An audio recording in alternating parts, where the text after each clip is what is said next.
Yeet, Here we go. John, why Alright. would you do that? Because nobody else would. We don't have a tie today, or at least not right now. So we'll see if they catch up on the recording, listening. If so, hello. Good day. Who is gonna do the recap of last time? Who remembers? There was a call. We started with a Calda and Alsana heart-to-heart, yes? Yep. And then it went to card games and cheating, Yes. which I was fucking terrible at. Yes. So apparently, Calda has recently lost a daughter before. Apparently had never actually basically got the news at a point and just kind of knew without the way you would think. I suppose someone would find out about that. Never found a body or anything, but seems to be rather convinced of the fact that she's no longer in this world. Apparently she left her jacket, was it? Your sweater. And her sweater, and was not the kind of runoff teenage rebellion thing that you would think. And on that made her paladin oath on her wedding vows. And as well as the reason her sword has some sentimental value to her. And she was hesitant on swapping it out beforehand. Then went over to Kane and Alaris, kind of hanging out in the main bar area of the, the Torn Dome? Kane proceeded to be god-awful in all senses of fate. The deck hated him, the numbers hated him, and quite frankly, some of the people there just felt bad for him. Which is appreciated. Yep. Also, then later kind of went to give an attempt, not quickly, but eventually realized that the gnome was pulling a fast one and sticking cards up the sleeve. But his friends were also convinced that, he would never do something like that, and that's racial profiling. And so it was fucking gnomes. Simon is just like, alright. She proceeds to find out where he lives. After attempting to sneak in as a spider into his sleeve, however, that was after he needed to pull any extra cards, so there wasn't exactly any progress, success, whatever, in that attempt. Later, I think did Alaris join in for like a game or two? I think he tried one. Yeah. He did for one or two games. Yep, Kane's luck continued to suck. And I think that was in the evening? Yeah. Yeah, because the guy went home to sleep, and that's how Osama followed him. Party went to rest for the evening, and woke up the next morning,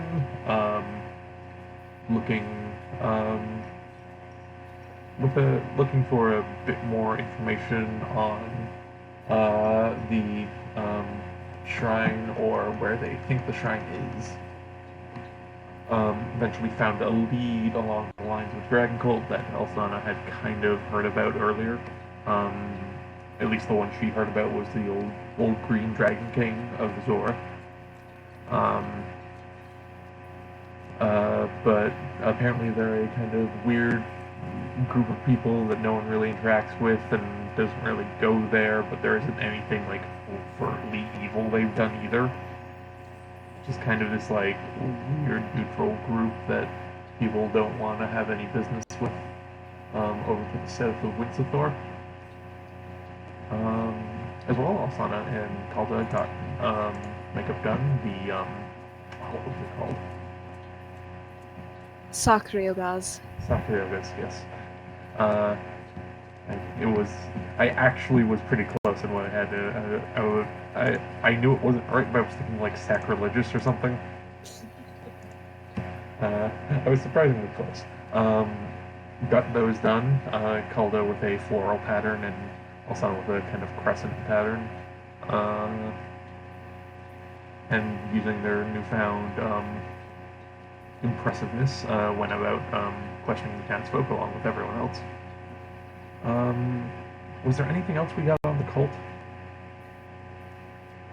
I think we mainly just kind of got the location, that they're weird but not terrible. Was the connection to dragons They don't interact. speculated, or was it confirmed? People just kind of called it the dragon cult. Yeah. Okay. A dragon cult. Okay, gotcha. So as confirmed as a rumor could be, I suppose. Was there something? I remember someone rolling high and getting this like specific piece of info about something they do or a practice they have or something. Some kind of like slavery or kidnapping? No, there was a side rumor that somebody could go to them for help if they needed it. Yeah. And then a refutation of that side rumor by others going, no, that's ridiculous, nobody goes there. Okay. I'm thinking back. I swear there was like something. I'm not remembering. It's like on the tip of my tongue. It was just like an offhand thing by a random person. But we got that mostly done. And then after that, did we start to head out, or were we just about to? I believe that you spent one more night at the Torn Tome, and that's where we're picking up. All right. Yeah. Next morning. We were about to. Yeah. So basically, you guys probably didn't actually expend anything that would recharge on a long rest, but for the purposes of anything, you get a long rest. Okay. Alsana gets her wild shit back. No, that was Okay. the night before, actually. So, you wake up in the morning, fully rested and recharged, and ready to head out and do as you will with your day. We're given general, like, not directions, but understanding of where the cult area was. Yeah, you know pretty much where you're going. Oh, Alright, good. was it said where they were inhabiting exactly? Like what kind of structure or something? Is that specified? I don't remember specifying anything in particular, but I will say in hindsight that last roll was high enough that, yeah, basically they are in, it's not exactly a temple. It's more described to you more like some kind of like compound of buildings, and you get the sense from the rumors you picked up that for the most part, whatever they do in those buildings, some part of it probably includes like growing their own food or something like that. There doesn't seem to be a lot of like, them getting stuff from outside for the most part. So it's not just the kind of fantasy worshipping a weird god cult. It's the modern, removed from society cult. Possibly a little bit of that, possibly a little bit of the other. It's potentially a mix of things, but you would know that if they don't interact much with anybody outside, then they probably have to be fairly self-sufficient anyway. Yep. Fair enough.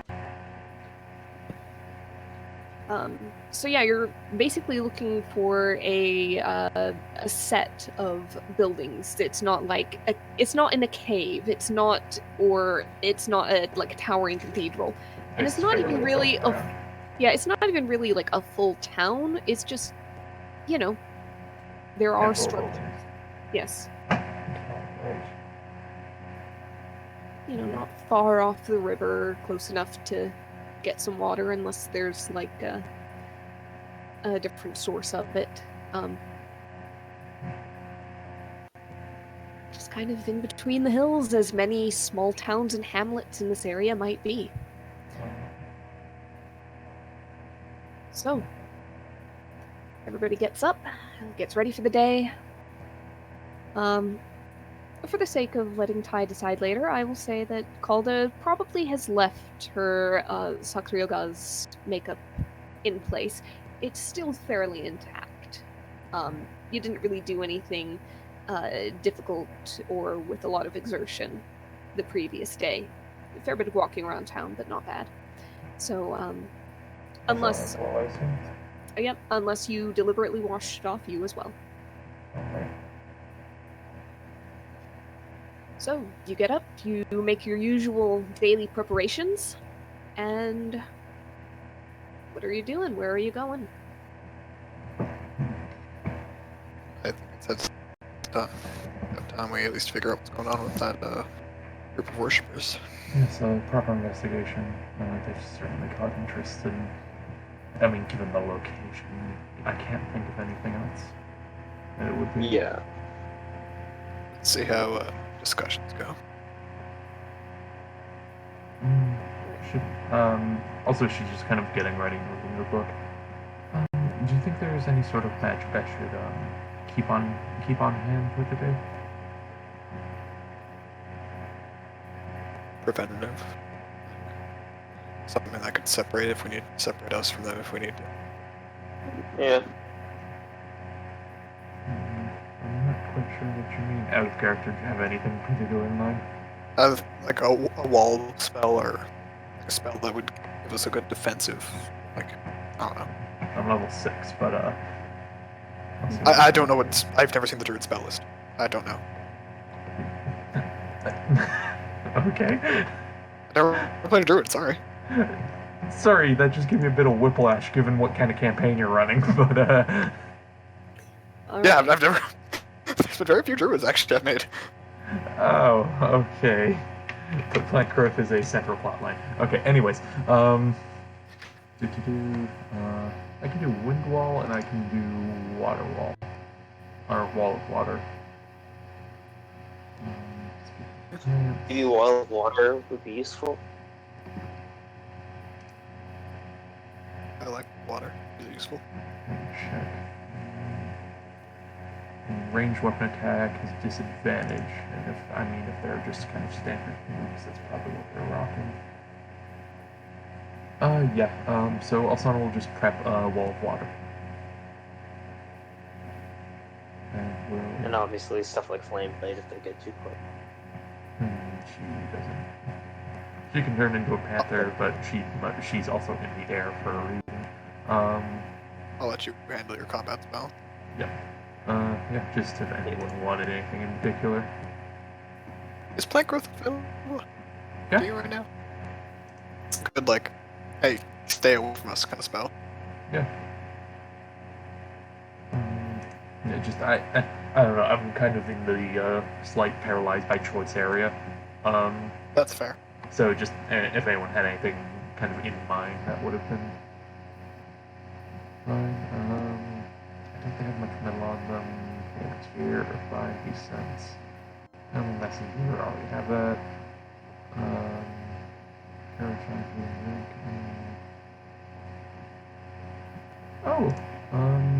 Okay. Alsana will also prep a charm person. All right. I think I've got the red one with red spells. Alright. That'll be her. I will say, as you prepared your spells as well, you probably would have done your Druidcraft usual weather prediction for the next yes. 24 hours in this area. You're seeing sunshine and a few little scattered clouds in your little palm icon of the weather. Sunshine after scattered clouds. Oh, right. And the faintest sliver of a moon, as you know it's getting towards the new moon. There's not much left. Nights are getting dark. But not the past 2 nights, not in Windsor. Nope, lights everywhere. Yeah, fair enough. Oh, awesome. I think I don't sound like that too much. Light pollution gets its guy. Just a bit. Light pollution, noise pollution with bards everywhere. I mean, you're not happy, are you? She's had better places to stay. But there's a cool lady who cuts up bodies here. Oh yeah, no, she's the best part here.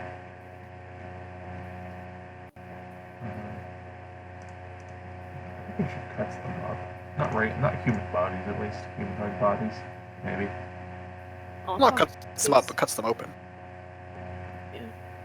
Yeah. No, well, yeah, up and open are distinct. All right. So, anybody else got morning preparations to make? Hair is freshly brushed. Not really.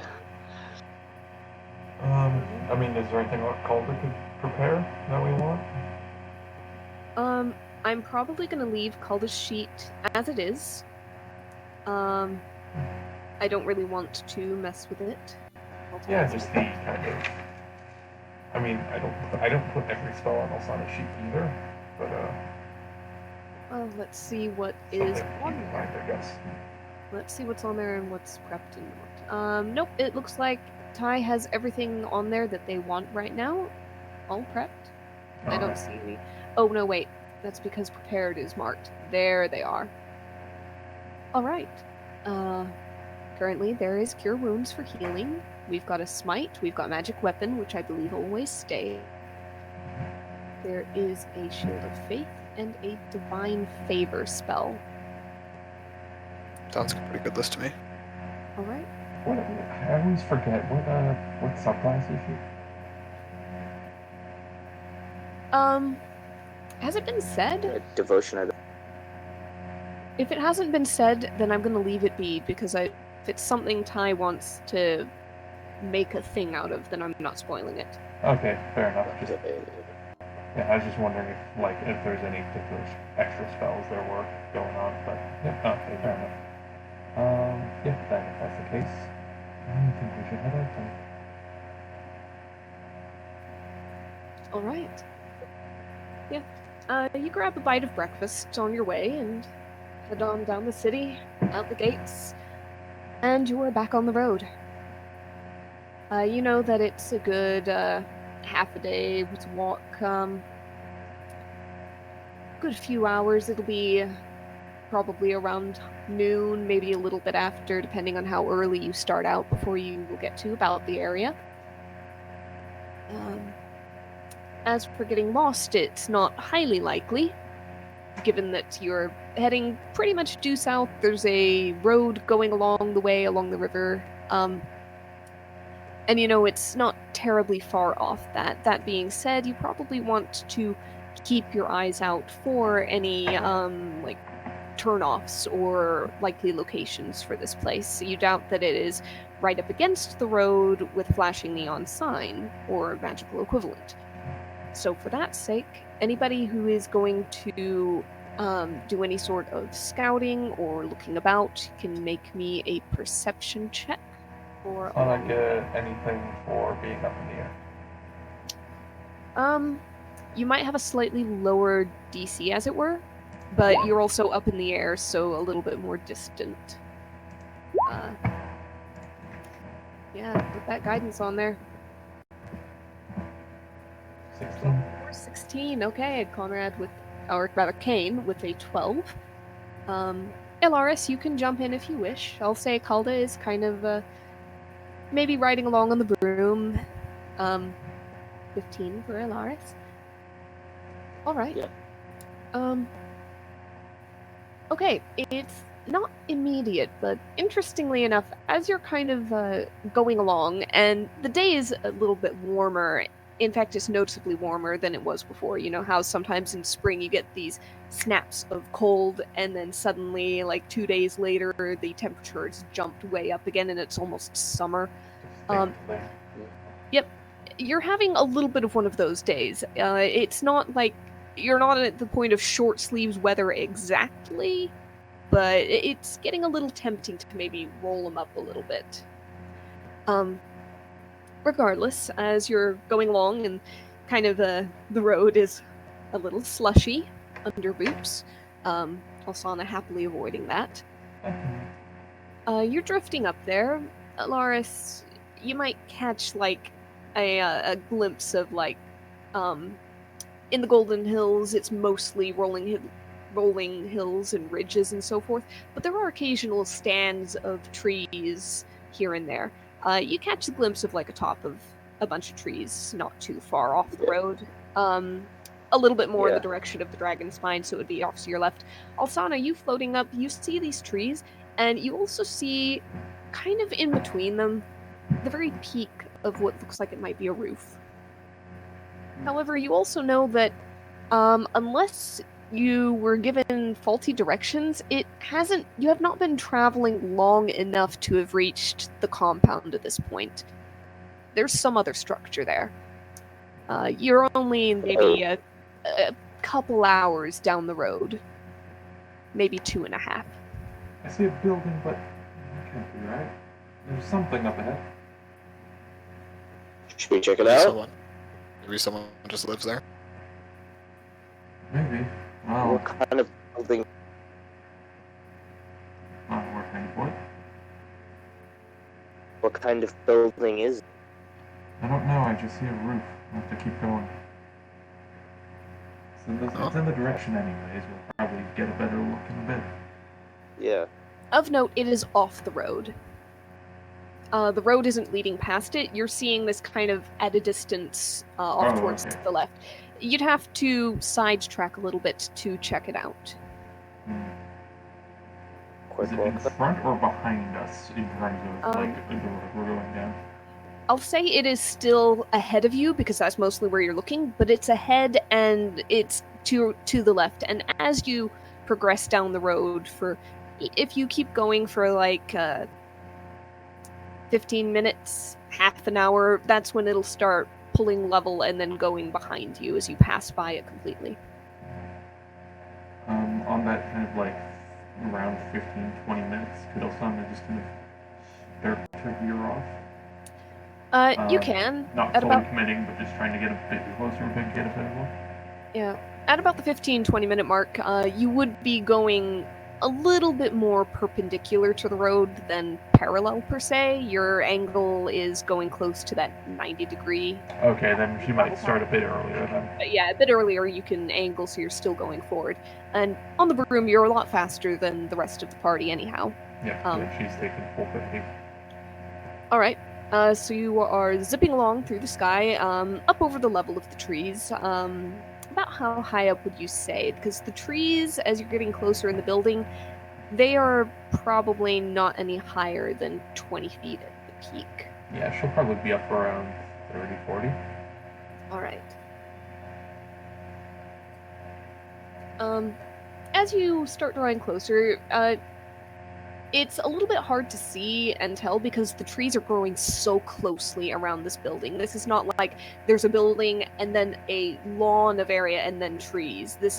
Trees are growing right up against where walls might be. In fact, you see one tree poking up about where you think the far side of the roof probably is, and it's a peaked roof with overlapping shingles, but a lot of them seem to be broken or missing. There are holes. As you're drawing closer, you start thinking, that's a pretty dilapidated looking roof. It's not looking kept up by any stretch of the imagination. Also, Trees. kind of, if she can, kind of just zoom back to the group closer to the road. Okay. Kind of, not land, but, down to the ground. If I had to guess, the house seems a bit, well, if not abandoned, then severely not taken care of. We could take a look, though. I mean, last time I got a magic short bow, so I don't see any reason why not. I wouldn't be that hopeful, but, well, there must be some reason that's out here. And she kind of like hops back on the broom and floats off. Alright, you roboted pretty hard there, John. What were you saying? When's the first? So I think it's worth checking out. Something with the roof. It's Say worth again? checking out. Okay. John?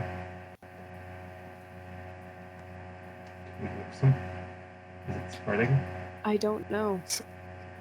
Well, is it Uh. better now? Yeah, a little bit. Can you repeat what you said? Something wins a Thor worth checking out.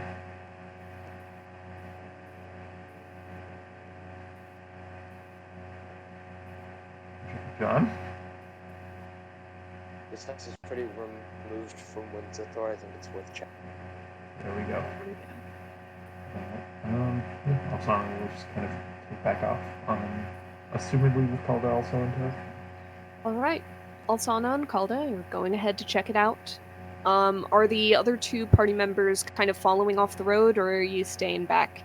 It's probably a good, what's a good number? 300, 350 feet off the road? Roughly. Alexis. You want to check it out? Yeah. Okay. I assume that Kane is not standing alone on the road twiddling his thumbs while everybody else goes, so the entire party either tromps through melting slushy snow a little ways towards the stand of trees, or floats over. Yep. And as you're going along, I'll say that you get, as you kind of scoot along and you get closer than you did before, you, maybe at a lower angle perhaps, you start to see that, the walls are also similarly broken down. You can see the area that's probably was a front entrance, since the stone that was used to build this seems to have been at one time constructed in almost a wide archway, but the middle of the arch, the top, has long since fallen through. The bits of stone are scattered across the ground. Some of them you can only tell are there because of like lumps in the snow. Capstone being decapitated. Yep. There are other complete gaps all the way through the walls, places where maybe there used to be similarly constructed and arched windows have bits missing out of them. It's not a cabin. It's completely built of stone except for the roof. There are, again, trees growing up very close to, and even within what used to be this structure, you can see that it seems to have been rectangular in shape, fairly large, given that, I'd say the front is not 100 feet along, but it's, 78. somewhere around there, fairly roomy. And kind of through some of these broken archways and like between some of the trees, skeletal as they are still, you can just see in what seems to be like the back area, the part where the roof hasn't completely caved in and is still fairly sheltered, what seems to be a large form of some kind. It's perfectly still. There's no movement that you're seeing at the moment, but something is underneath there. So I'll kind of like hold her hand up to like get a bit closer, but like keep quiet. Okay. Yeah, about how close would you approach to the building? Would you be keeping low, keeping high? I'll keep she'll keep about maybe 15 feet off the ground. Okay.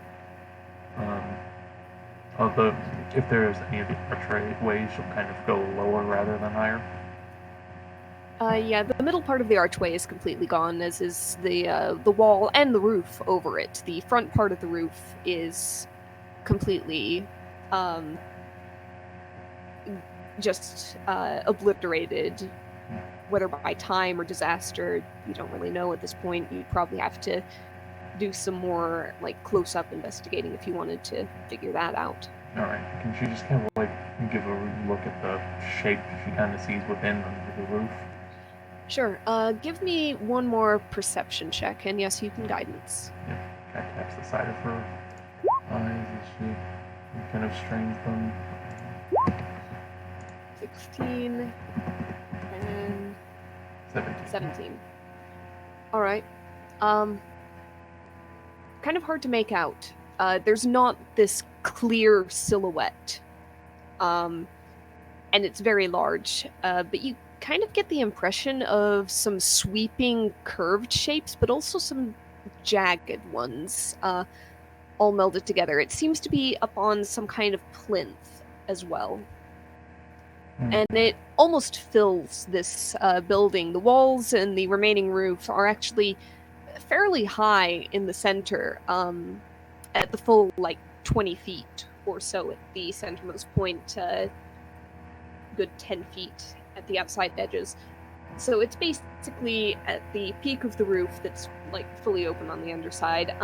It would be about the height of a 2-story building, but without a second story being there, and this shape kind of fills that space.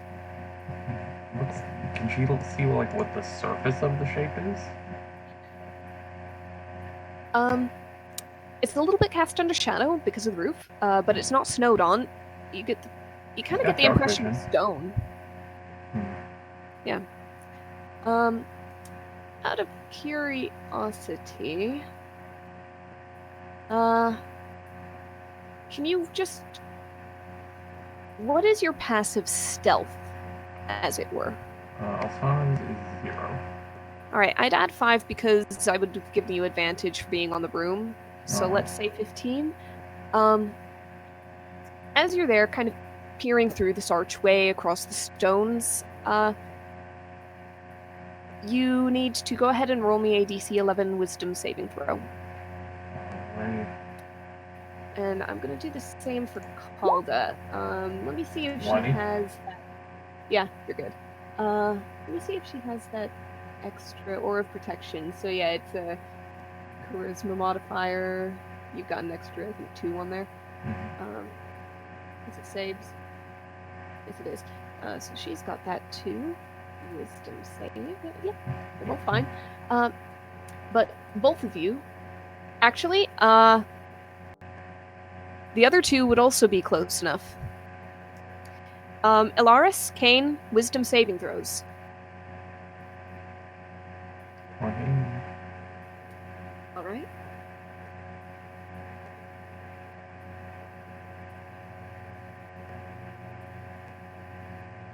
Laurel? John, are you there?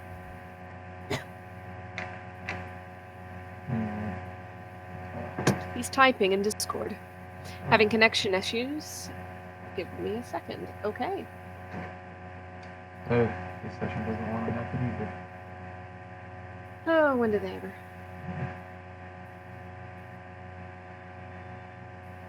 Well, regardless, So does that as mean, you're... feel anything, or? It's not so much feeling as hearing. Alright. 15, you're fine. Alright, as you start to hear what sounds like this beautiful voice starting to sing very faintly. And it's echoing just softly within the ruins, just enough that it sounds very enticing for just a second, and then you shake it off and go, no wait, what could be singing? What is this? And at this point, Onto a map. yep, I'll pull you onto a map. As suddenly you see a couple, you see movement up on the roof, and you spot a couple of harpies appear. When you get onto the map, just go ahead and drag yourself onto the very bottom. I'll say you're about that close to this building. Oh, And that's what that shape is. And also, yep, you see a boulder kind of in the center of this courtyard suddenly tremble to life and look up towards you. Sorry, where are we? Bottom. Very bottom. Alsana, you might be edged up just a little bit because this is about where the archway would have been. Yep, that works. Do you want to take Golda? I've got Calda. Okay. Just let me Great. open there.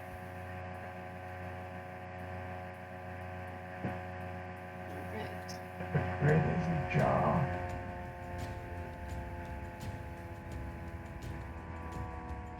Is that a happiness that the grid is lined up? I can't tell. No, I said the grid is ajar. Yeah, I'm sorry. How? I don't think that's how that word is used. Is it Grid not? is slightly off, whatever. Ajar means Skew. slightly open. It does. Anyhow, go ahead and, whoops, roll some initiatives. I always thought ajar is like not flush. Nope. No, it means slightly open. Huh.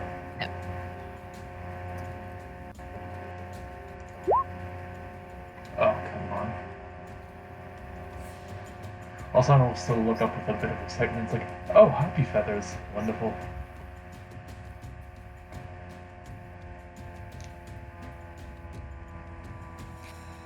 Oh, what are those guys? I like those guys. Does someone know what one of those guys is? Possibly. But if you wanted to do a full nature check, you'd probably have to use some kind of action on your turn. Would it not be more Arcana? I'm torn now between Arcana and Nature. It could be either. Yeah. Talking about the thing in the center. The rocky guy? The boulder? So, that one. Too. No, you're lagging.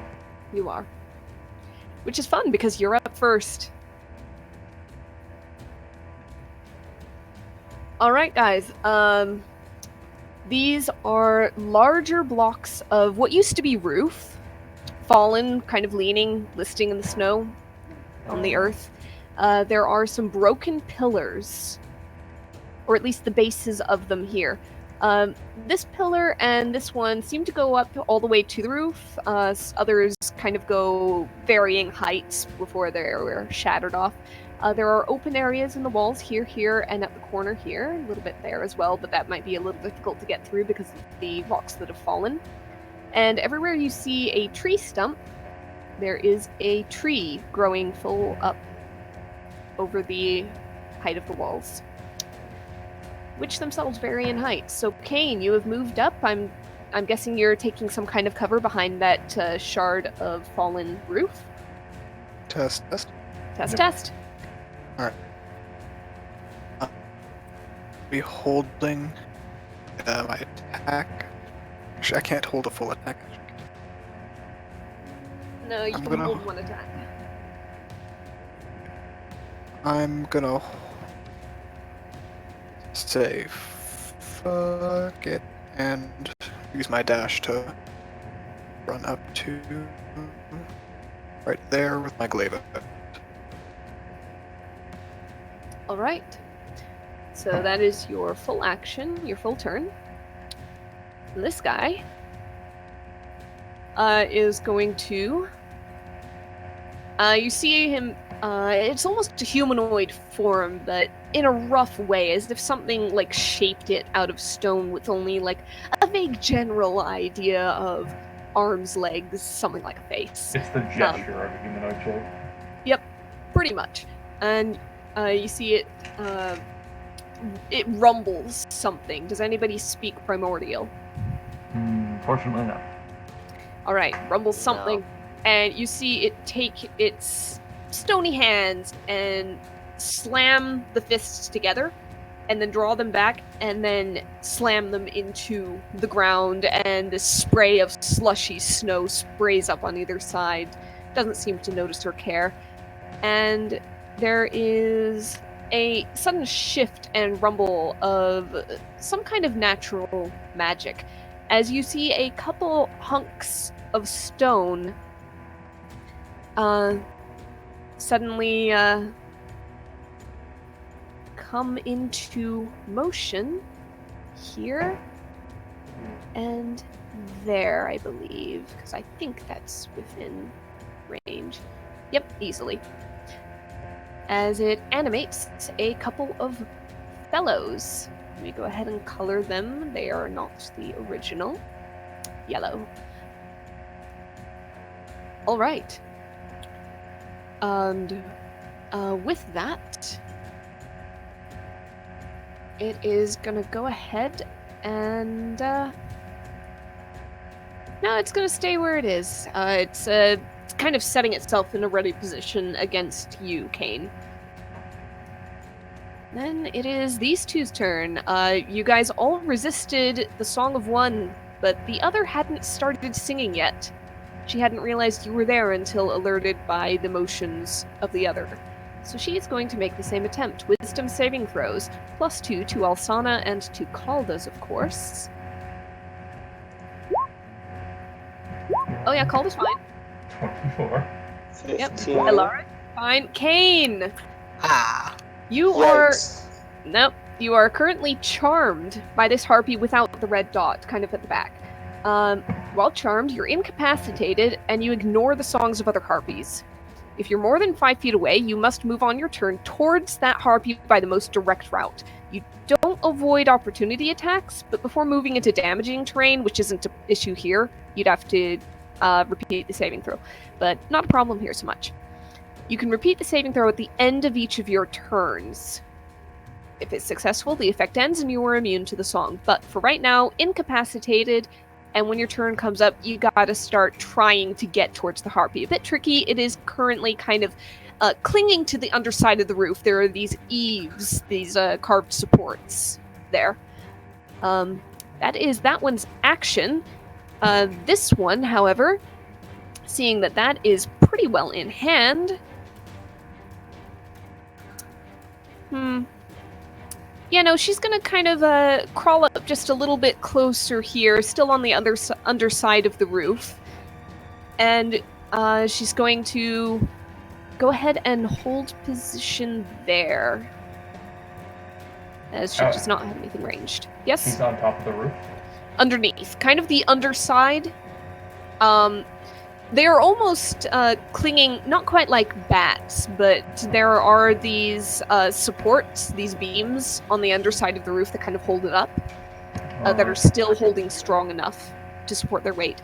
And in fact, if you kind of cast your eyes about up there, you can see this kind of shambling mess in some of the cross beams. Could you take the disengage dodge action to get the thing that charmed you? No, you do not avoid opportunity attacks, you just go for it. Anyway, in some of these cross beams, you see this tangled mass of... you know nature, Alsana. You know birds. You know that sort of thing. It would be generous to call it a nest, but in terms of technicality, that's probably what it is. It's just a mess of branches and bits and pieces and scraps of what look like maybe it was fabric fluttering down at bits at odds and ends. But that would be it at a casual glance. Can also yell something real quick? Yes. Alara, shoot the one singing. Okay. I've got the other two. Can I have my hands full here? Yeah, Elaris, you've got a boulder come to life in the rough sketch of a humanoid shape right in your face. What would you like to do? Not effective, I think, within 5 feet, though. Yes. But it would be a tricky shot, given just the sheer number of obstructions in the way. There's a tree here, there's a tree there, there's the peak of the roof, there's this thing that almost fills that space. Yeah. Basically, if he took the shot, I'd probably have to give him disadvantage just for the sheer insanity of cover, or else she'd have a bonus to her AC. Yeah, sharpshooter. Yeah. Yeah, sharpshooter does get places, but I think this might be a little bit trickier than just 3/4 cover. Yeah. Can I move to there? You could. You would take that opportunity attack, but if you'd like. This is your... Fuck it, yeah, I'm gonna move there and take that opportunity attack. Alright, there's a 19 hit. That hit. 12 bludgeoning damage. As you dart away, intent on getting a better angle for the shot, or at least a possible one. And this rocky fist just comes swinging out and slams you in the back. Kind of knocks you forward, but you keep your feet and finish stumbling along. I'll say there, you've got a better angle. It's still not perfect, but with sharpshooter, you can manage it. Okay, I can manage the shot without disadvantage or a higher AC. Yep. Go ahead and take the shot. Okay, cool. Yeah, I have a plan after this, but yeah. So for my bonus action, I'm going to cast Hexblade's Curse on one of the harpies. All right, which one? Further away or closer Uh, up? Further one away is the that's- one singing. Further away is the one singing. Yes. Currently incapacitated. Yeah. Red is Yeah. everybody is immune to it. In fact, I should probably just switch the markings now that everybody's immune to the other ones. So let me go ahead and change that up. I'll put the red mark on the further back one. That's the one that Kane is charmed by currently. Alsana did say Okay, she's yeah. the one who's singing. I mean, I can't really. Is that the one I can hit? Yes. You can hit either one at this point. You're closer now. Okay. So I'm gonna cast Hexblade's Curse on this one because I'm gonna take care of it later. All right. But I am gonna take a shot at. I'm gonna take a sharpshooter shot at that current one, the one farther back. All right. Take your shot. 20 That hit. definitely hits, and that sinks in pretty solidly to her chest, and there's this brief shriek that then she continues to sing. She does not. This is not something she has to concentrate on. It just kind of continues as long as she uses a bonus action to do so. So she's hit. Fine, then I'll. All right. All right. Cool. I'm gonna use Thirsting Shot at it. Okay. 19 to hit. That hits. How are you doing? You rolled an 8 both times. No, 11 bonus. Oh, it's the sharpshooter. I see. It's plus 10. For a second, I'm going, wait, how is this broken? All right. And actually, yes, I know, Eric. The fact is, there were a lot of trees and a lot of rubble and a lot of rock and stone between him and that harpy.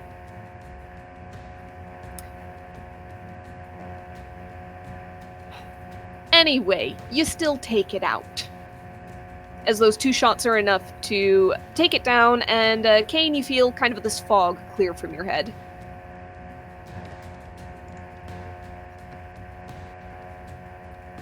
Anything else, Hilaris? I already used my bonus action movement and action, so no, not really. Okay. Do you have +5 to your dexterity?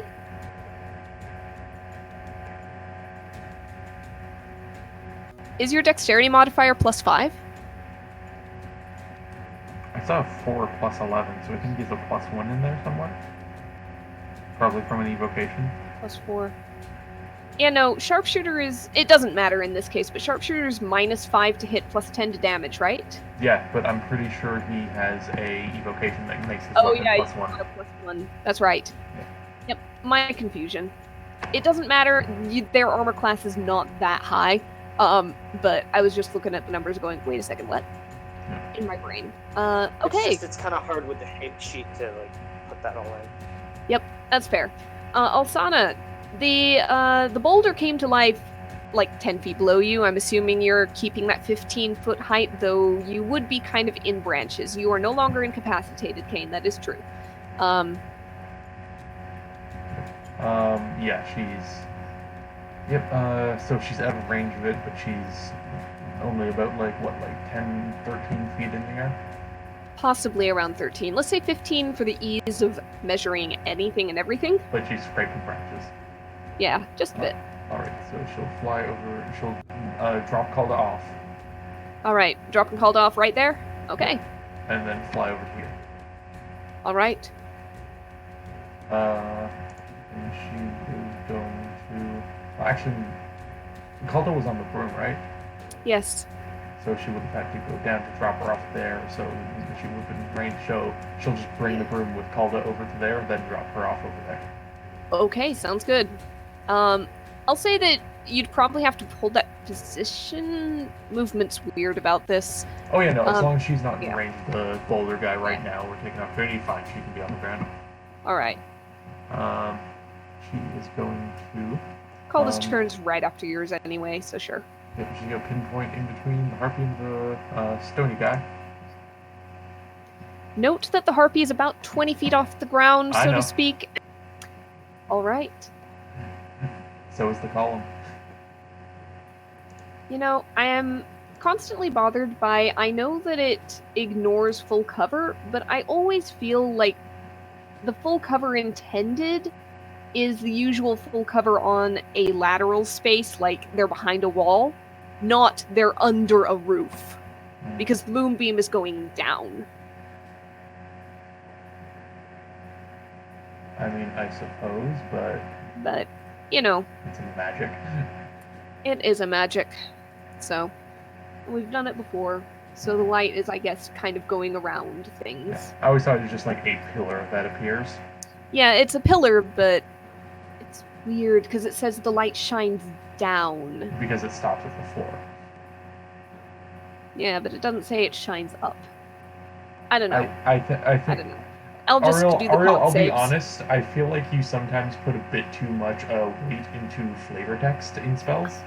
I might. I very much might. Because I'm pretty sure they both failed. yeah, I'll be mad at myself if they didn't. Yeah, say 15. Alright.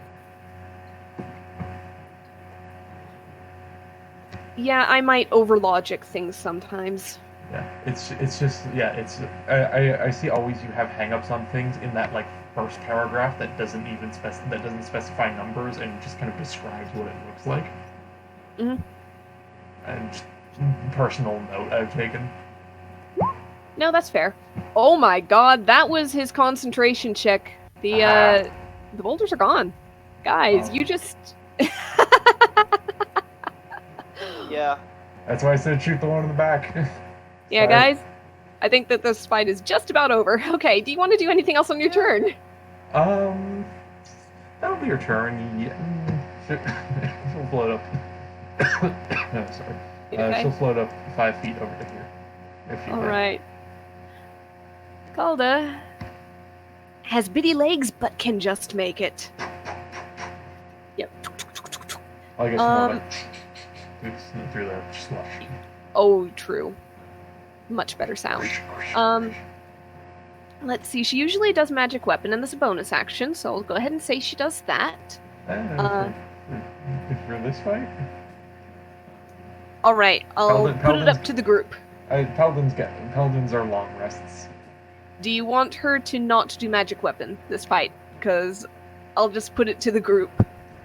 I'd argue since this fight seems to be relatively in our hands. we're Sure. Okay. What magic weapons like second or third level, right? Second level. It is second. Yeah. Alright. Maybe have her prep a smite. The one smite she has is also second level. So I could just leave that alone, and if she happens to crit, I could use her regular paladin smite, correct? Yeah, let's go with that.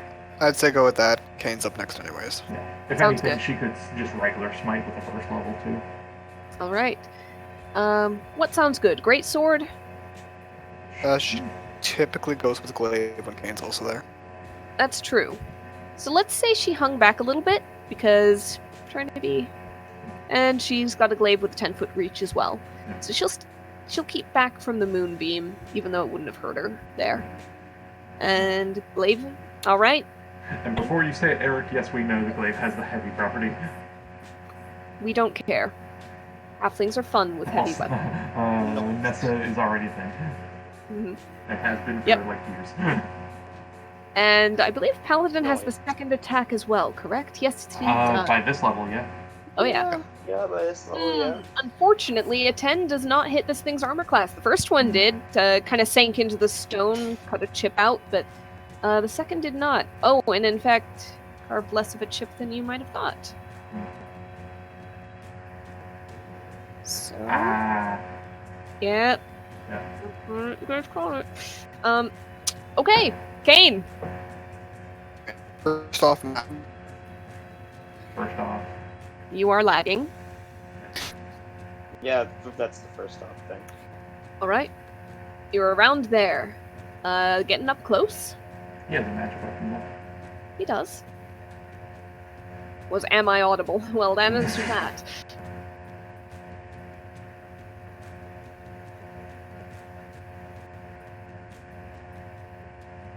The guy's muted. Alright, you've got your two-handed sword of thorns, 2 attacks. Go for him. Hey, we don't Hit. know that's that thing's name.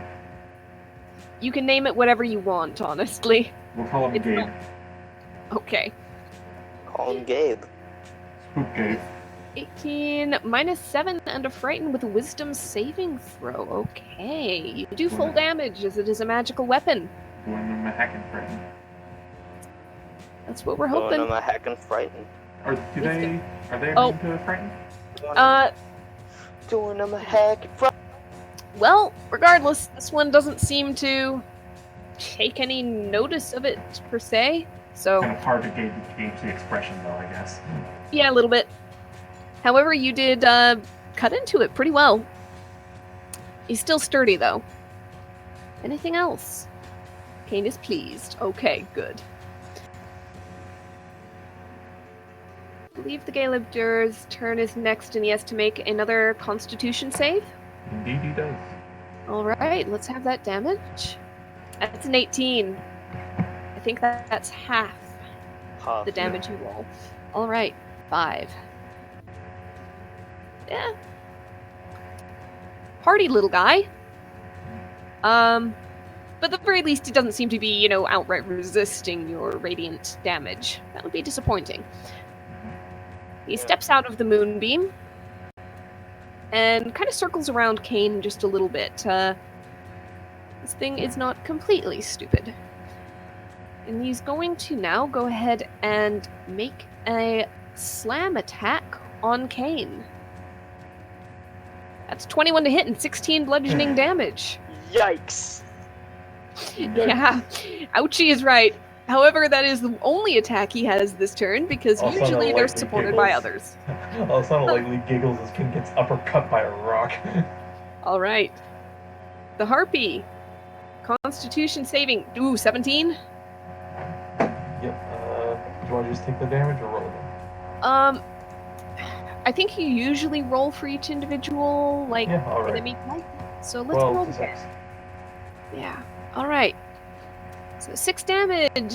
You hear a little shriek in the rafters, but she's still alive. And, let's see, Kane's there, Calda's there. However, she's got eyes on you, I think, because, actually, she's not necessarily that smart. I was gonna say. Let's see how likely it is she. Oh no, Oh, right, She this is what you eat. she might have it on you because everybody else has like sword, glaive, crossbow, but that hurt. She might actually be between the two of you because you're staying That back. hurt. That Question. shit hurt. What's her Also, speed? my hexblade cursed. Her speed That on Harpy flight is 40. Okay. She can make it. Okay, yeah, I'm not doubting if she can make it. I'm doubting if she can make it to me and also not take opportunity from Calda. She's up in the air and Calda's on the ground. Yeah, but if she's going towards me, she'd have to go directly for me to get that 35 feet. Otherwise, she'd kind of have to like go over Calda, no? She is 20 feet up right now. Okay, fair enough. Calda's got a 10-foot reach. Are you on the ground itself? Alsana is about... Yeah, she was on the ground because she dropped off Calda. Yeah, she can pretty easily arc over, and in fact, she could probably get back there if she just went straight line, and it's non-Euclidean as well. Yep, and Conrad is drawing other paths. She can get to you easily. I am sorry to say. I know, okay, I'm just saying, I know it's non-Euclidean, but there's a difference between, like, just kind of, like, hand-waving the, one side of a triangle, and her actively going up and then going down, up, and then back down. is all I'm saying. She's not going down, up, and back down. She's going straight out and down. And also non-Euclidean. We've always measured out distances for spells and so forth, and movement. Pretty flat. Flat. Okay, fair enough.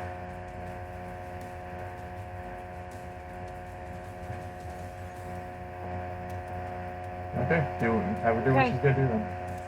Alright. Yeah, as she comes shrieking towards you, no longer with this beautiful voice, but just a pure grating scream, you see outstretched claws with one hand, and the other hand seems to be gripping, like the nest, it would be generous to call it a club. It's like a length of wood that looks heavier at one end, but she is going to take a couple of swipes at you. Nope, that's a 5 to hit. That's not going to hit. 14, does that hit you? Yep. She rolled very poorly. Bludgeoning damage with the club as it flies up out of nowhere. The harpy is, of note, just like hovering just like head level with you, but still easily within reach of anybody on the ground. And Alaris, How rough's it looking?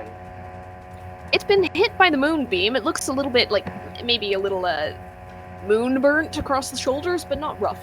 Keep in mind you two-shot with the last one, though. You Yeah, did. that is true. So for my bonus action, I'm going to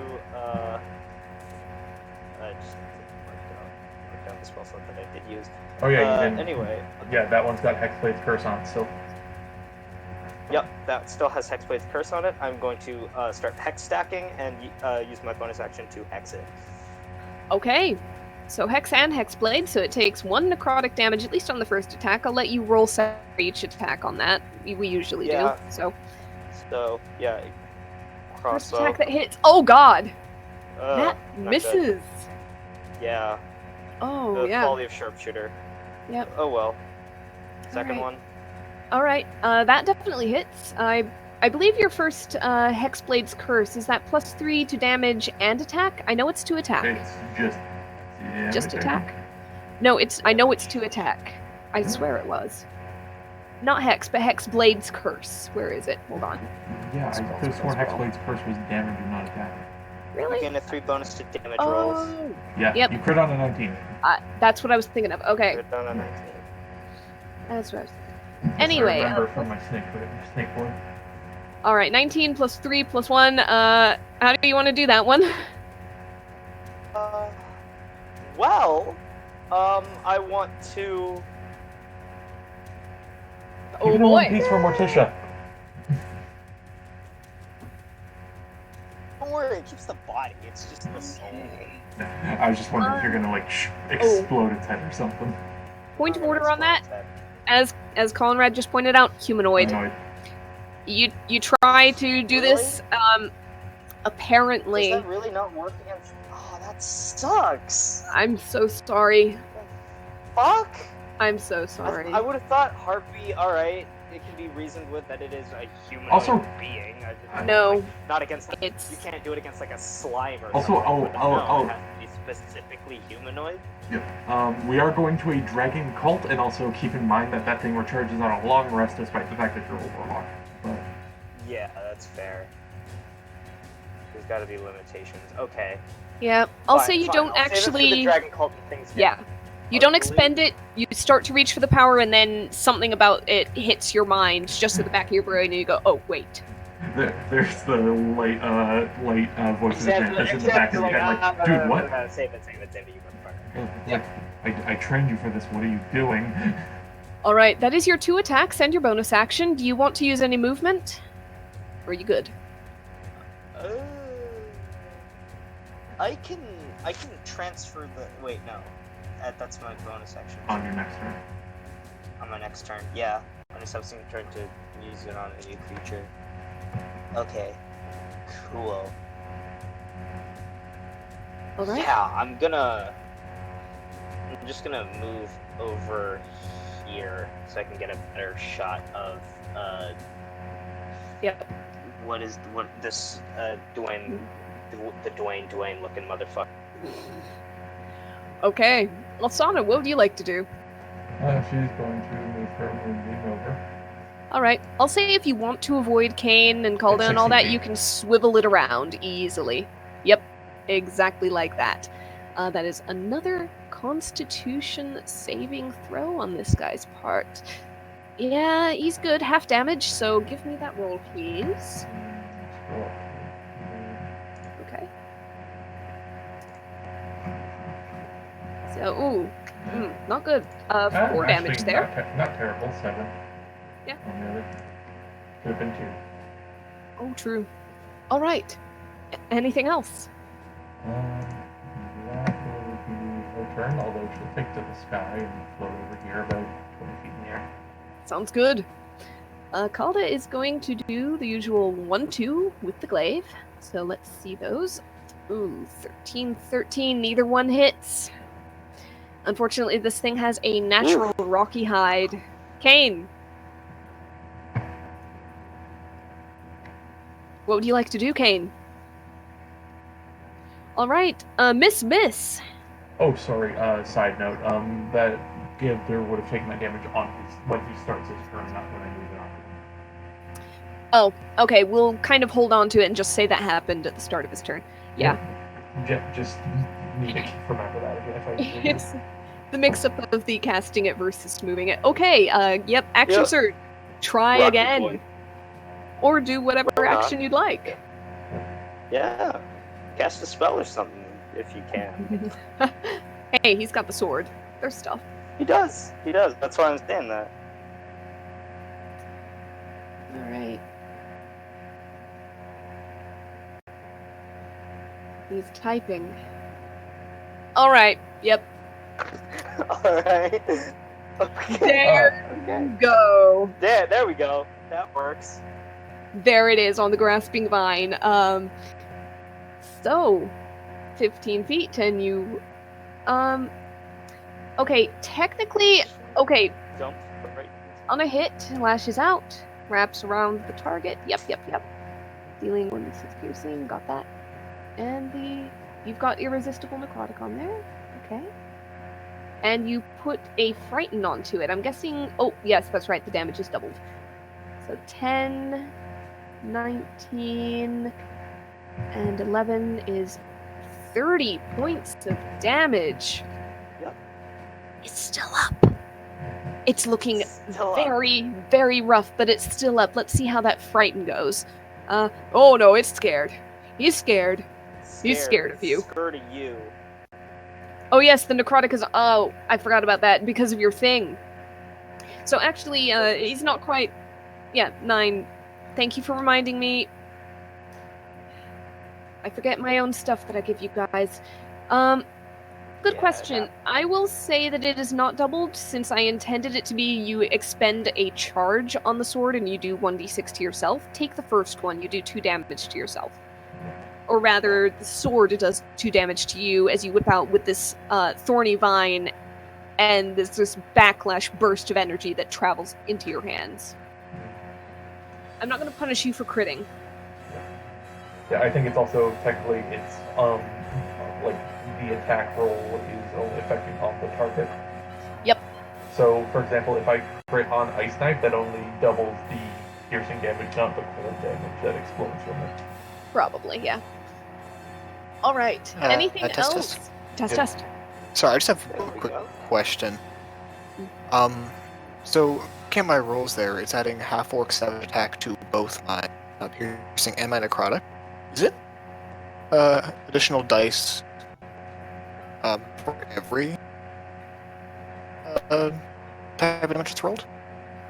Good question. Let me look in the book, because if it says weapon attack, then... Yeah, I just want to make sure, because then that would mean technically my frighten would get another additional dice too. Yeah.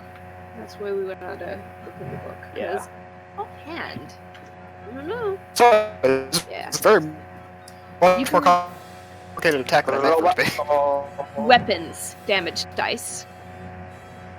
Yeah. You can roll I one was of... gonna say if it's anything like Barbarian's Brutal Critical, yeah, it's just a damage dice.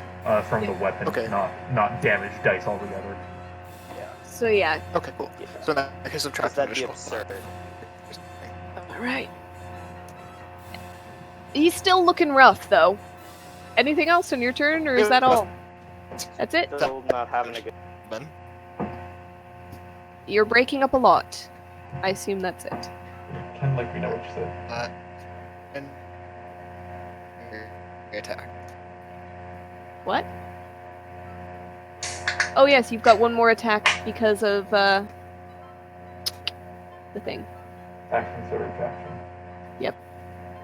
All right. Now, technically, it would have taken that moonbeam damage after you did all this because it was his turn. That's at the start of his turn. Exactly. So I'm gonna say how do you want to do this is shared between Kane and Alsana. Alright. Because technically Kane brought it to the brink. Alsana's moonbeam pushed it over. I'm gonna say there's just a kind of like glowing, like golden cracks that go up its whole body. Can do as you will. And it maybe explodes when it's struck.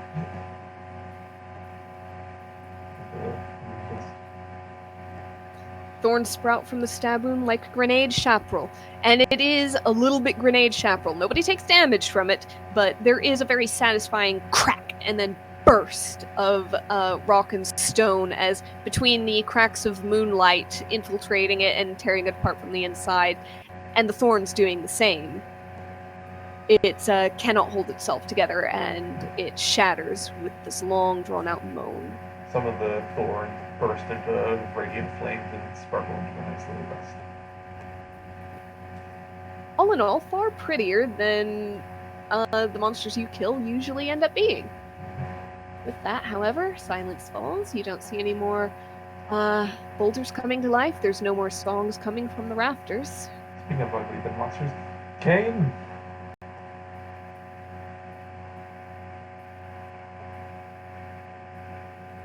Kane is being called.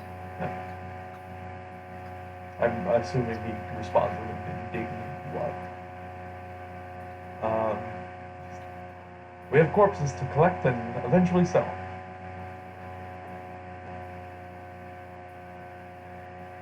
And you've got the bag room for it.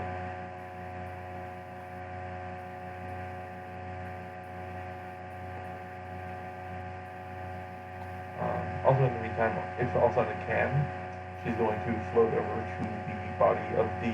Can she roll something? Arcana, nature. It's the same modifier for her. Either or. What are you examining? Just if she knew what the rocky guy was. Sure. Guidance. 19 plus 1d4. 22. Gale of Dur is what they're fucking called. I can say it now. Yep, you know what they're called. You know that they're elementals. You know that they're often set to guard locations if they're deliberately summoned. Mm-hmm. If they just kind of fall through, then they trundle around like little boulders that they are. Mm-hmm. I think Apparently Conrad just hard crashed. He just texted me. Well, that sucks. So yeah, Alsana knows these things are generally summoned. Can you put together that it was guarding this area? I mean, you could probably assume it. Alright. Can she assuming we load off the Hartley corpses that are probably rather well preserved, all things considered, like they're both just killed by crossbow bolts. Mm-hmm. Maybe one's a little bit singed. Maybe a little bit, but yeah. Figures. Yeah, if we can just load those into the bag. Alsana might just like lightly use a frostbite on it just to keep them like cold. Hopefully stave off grossness for a bit. Although we also just how far are we from? A few hours. Yeah, a few hours. And how far do we think we are from the cultist place? A couple more hours. You might be at the halfway point. It's hard to say for sure because you haven't been there before, but Might be worth keeping that. Fresh one. Also, I want to impress with your friend. yeah. As As far for the that- boulders, they seem to have just returned to boulders. There's not really much of a quote-unquote body to Yeah. collect. Harpies, yes. I was gonna say, is there anything magical at all to the like main Caleb there? Any like small runes on the rocks or anything like that? I mean, you can do a pretty thorough inspection if you do an investigation check. Sure. Give that good guidance. 15. 19. Okay. Well, you, dig through the pile. You don't really come across, cut runes or anything of the sort. It seems to be fairly ordinary stone, roughly shaped and now shattered. But a small glitter does catch your eye. And, let's see. You fish out this little chunk of, a green stone. What is it? What is it? Some kind of gemstone. Can you find a decent whetstone on the Caleb door? Give me a D20 luck roll for size, hardness, and usability. In the meantime, Alsana, I'll say that, investigation, let you find it. Would you say there's a separate role, you guys, for identifying a gemstone, or do you guys usually just give it to... I think we usually give it to him. Investigation. Yeah. Chrysoberyl. Chrysoberyl. Chrysoberyl. I might be mispronouncing it. I'm not quite sure. I've never heard it said. Chrysoberyl. Okay, And it is... CHRY? Y. Soberyl.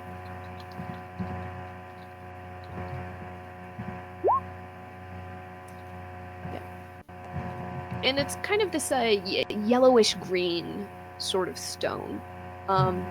It's probably not intricately cut, but there is a bit of a shape to it. It sparkles in the light. Seems to have been in the center of it. Yeah, she can kind of guess this was helped to magic it up a bit. Might have been. Alright. That's about the color of it. If you see in the Discord chat, I found a picture. Oh, okay. Yeah, like a Yeah. dull green. And for the sake of record keeping, note it down as being a gem worth approximately 100 gold. Ooh. Oh, for Might him, be a little more, might be a little bit less, depends on the appraiser and the purchaser you find. So put a little tilde beside it. Around 100 Yep, right around there. But also, I know if Chrysoberyl dust would be used in any alchemical stuff by any chance. Assumedly, it's used for some sort of magic with this thing. Quite possibly. Yeah. I am going to say for the sake of this, I have not decided as the DM. Okay, so big maybe. So, yeah, put a question mark on there and just say that there is a distinct possibility given where you've I could convince you when I'm making a potion, basically.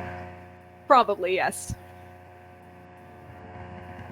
At the very least, you might be able to say, hey, potion base. It might not have any innate powers itself, but it might be something that could take on magic fairly well.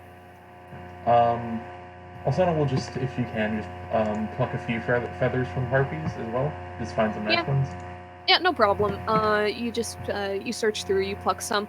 They are not the, they don't seem to have, had a good grooming system, but you can find some that at least aren't too ratty.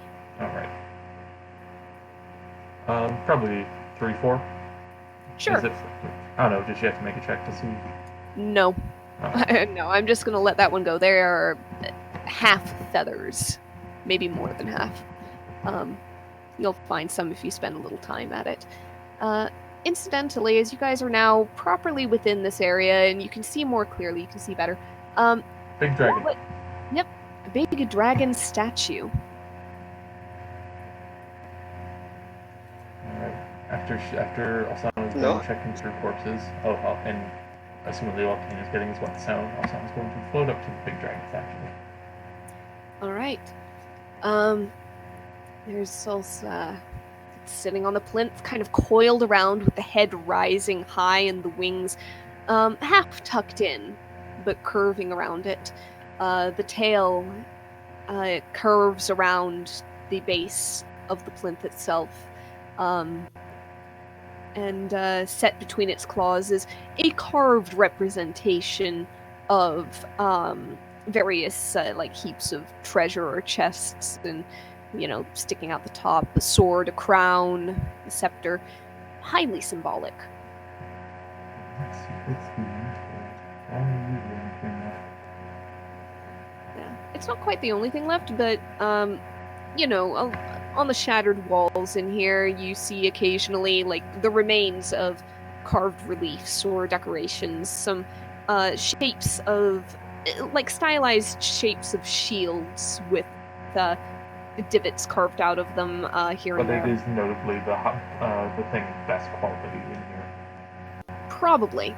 There are some chips missing, and now that you're up close, you can see that some of the upper parts of the statue are spattered with, well, it might be bird poo, but it might have come from something else as well that was flying and nesting above it.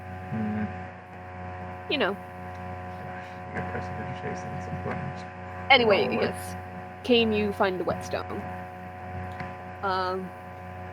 It is a pretty nice one. Okay.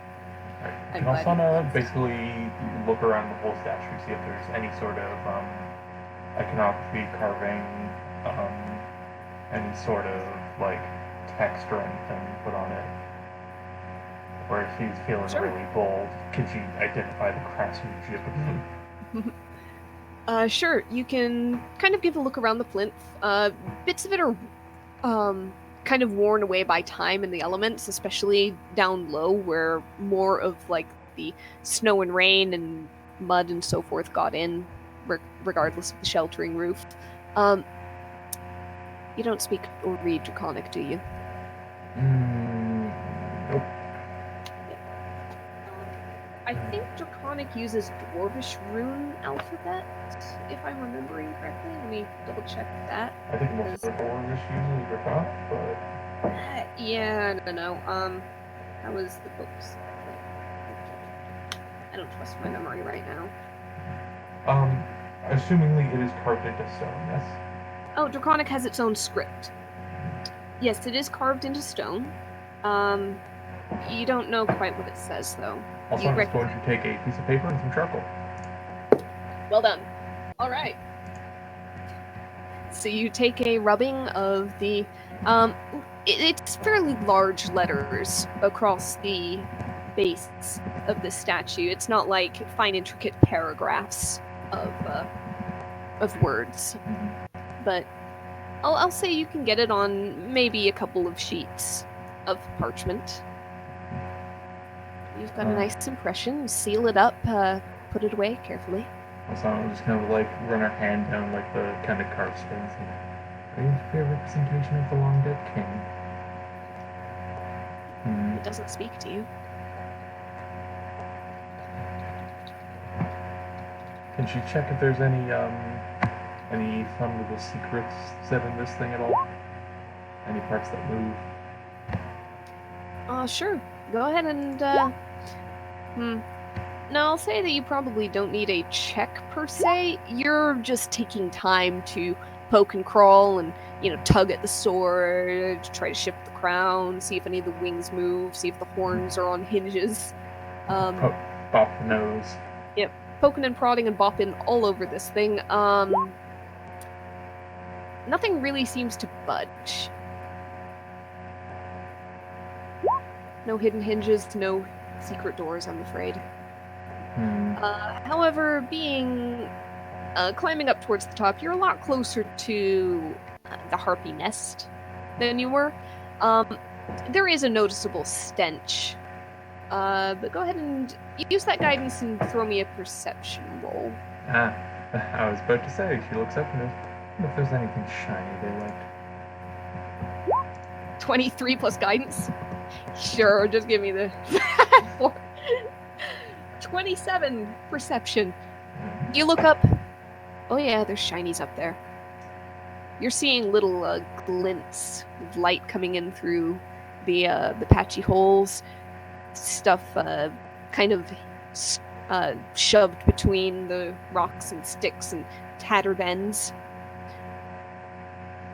You can hop on your broom easily, glide on up there, give a root through the nest. She goes into her bag and pulls out a little hair clip and puts it on her nose. Yep. Okay. So yeah, aside from like shiny bits, which I'll give you in a moment, for the most part, it seems to be a lot of scrap and salvage.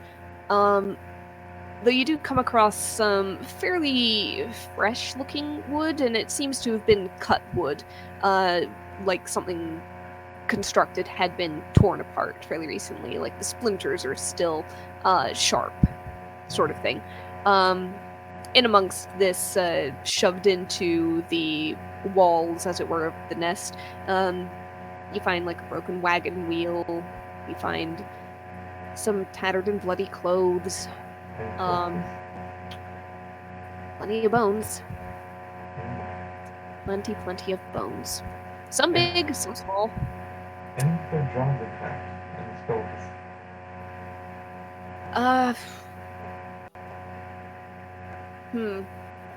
Roll a d20 for luck.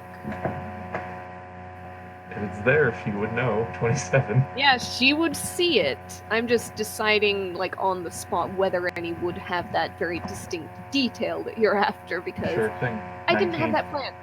Yeah, you find, kind of on the top of the pile, and probably there for the freshest, you find a somewhat smaller, but not by much, humanoid skull. Not small enough to be a child. It's perhaps some kind of dwarf. But it's intact. You did. Kind of in the vicinity of that, you come across a pouch that's also doesn't seem to have been up here too long. Pull it open, and you see inside a few more small gemstones, probably about equal in quality to the one you found, because you rolled really well on part of this little tiny treasure hoard. You find a coral, an amber, a garnet, and you also find what seems to be a pair of with a little bit of a glitter to them. Sorry, I lagged out there for a second. A pair of Spectacles. Glasses. Oh, alright. She's gonna put them on. Alright. Maybe brush them off and clean them a bit. Yeah, they're actually fairly clean. They seem to have been sheltered pretty well in this. Also, sorry, how much was the bag of gems? There are 3 more gems in the bag, each about equal in value to the one you found below. Okay, so a bag of gems, 300? About both pieces? Yeah. You also, as you're going through this entire area, the shinies that you saw before, I'm just going to go ahead and copy. You find various coins scattered about, including some gold. And there are actually more gems up there, just not in pouches, but, you know, throughout this nest. You find 10 more gems. About the same value, it seems. I'll say with that insane perception, you kind of look at some of the gems and the size and the cuts. A couple of them Also, Crystal Barrel looks like they might have been maybe in the eyes of this dragon statue once. A few of the others are cut more in an almost rectangular shape, and might have once been mounted in some of the shield reliefs around the walls. She's gonna take the two Crystal Barrel she finds. Yep. Keep them just on hand aside. Yep. Also, while you're wearing the glasses and looking around, things seem to be magnified when they're already close up. You were seeing in far better detail. Ooh. She kind of takes them off and looks at them and just gives a shake. Do they feel magical at all then? Can she guess magic at this? Well, you've never needed glasses to see any better than usual before, and you know that this isn't how glasses usually operate if you don't need them. She's gonna just tap them, put them back on.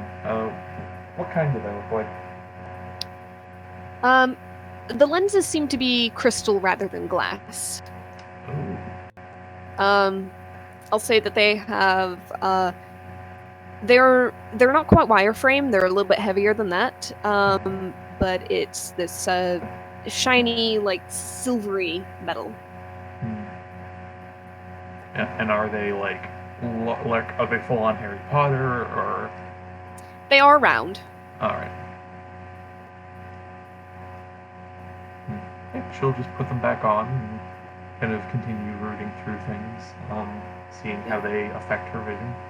Yep. I'll say that for this, while you saw all of those coins and gems sparkling from below, and your perception was good enough, as you basically root through and do more close-up work, you find your eyes catching on all of these coins far better than they might have normally. You're sure by the end of this you've gotten every single copper piece out of this nest. Alright. And you said there was a few more gems as well. What was that value at again? Sorry? 10 of them. Alright. Equal in value. You guys got a lot of expensive gems in this batch. 10.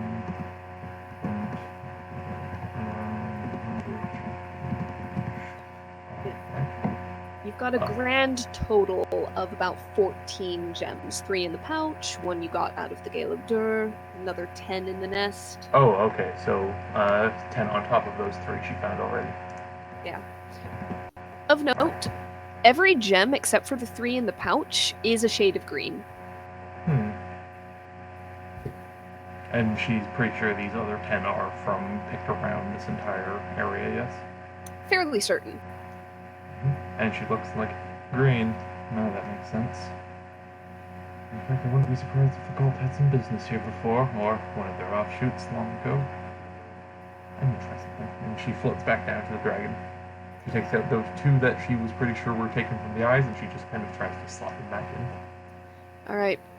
You do that. You notice scratch marks around the sockets of the eyes, and you kind of press the gems in place, and they stay there for a second and then sort of tip back out. The settings have been thoroughly ruined by them being ripped out. She's just kind of hold them there for a few seconds. Fine, you're not anything else. She puts them away. All of a sudden, we'll float back to the other group, newly bespeckled. Okay. Kane, Elaris. Calda seems to have found something.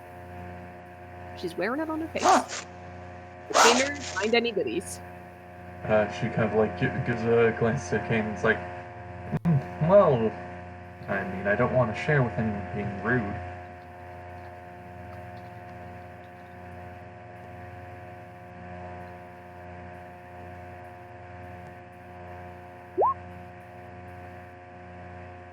Wasn't the question, he says. No, it's not. But, well, I think an apology would have me be a bit more forthcoming, don't you think? I think these glasses are rather becoming of me, personally.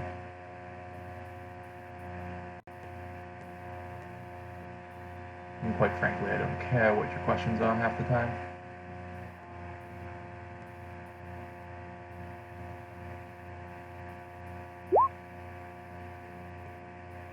He apologizes for calling you a nerd and wants to know if you found any goodies.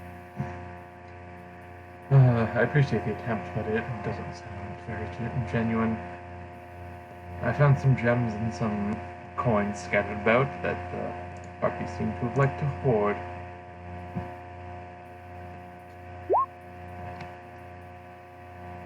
Div and I have literally no other way to say it, otherwise throw me a bone. No, Kane is saying it. She would not think it's genuine no matter how she said it.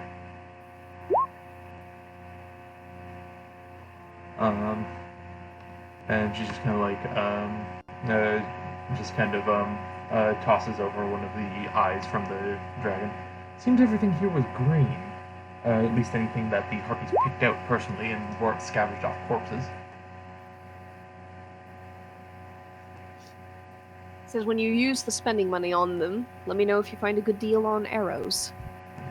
I'm not sure if I even want to sell them right away, considering... Well, we give a look and we see a large statue of a dragon. I have a rubbing of the writing on it. I'm sure we could find someone to translate within town, given the population. As well, I'm sure if we are going in a bit nicer to this supposed cult, that they might have an invested interest in this as well. Because I'm pretty sure this is a similar group that was once here that we're going to be coming across. I can't know for sure, but my hearings of recently is that there was a cult to the old Green Dragon King. I see a large statue of a dragon, and all the gems here are green. And there is a cult nearby that seems to be taking up interested people. So you can't blame me for connecting the dots. But until then, it's called Draconic, and yes, it is. Calling it speak when it's a written text is well, I think we know what it is.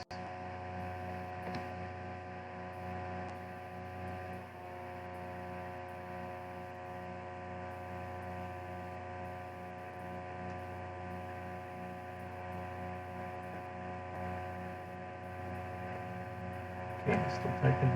Yeah.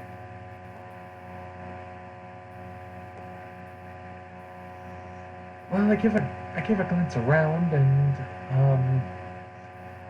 it doesn't seem to be magical much.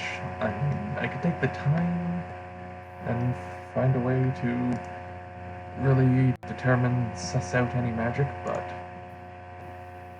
as of right now, I don't have that spell ready.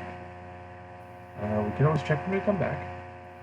Quite frankly, I'm rather curious too, although it seems reluctant to give out its secrets. Symbolic? Really, I think it's just a statue of the old Dragon King.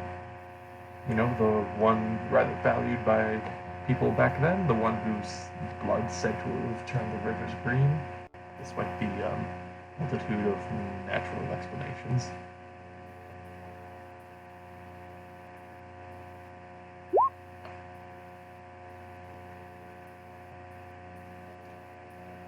He recalls he believes a librarian mentioned it.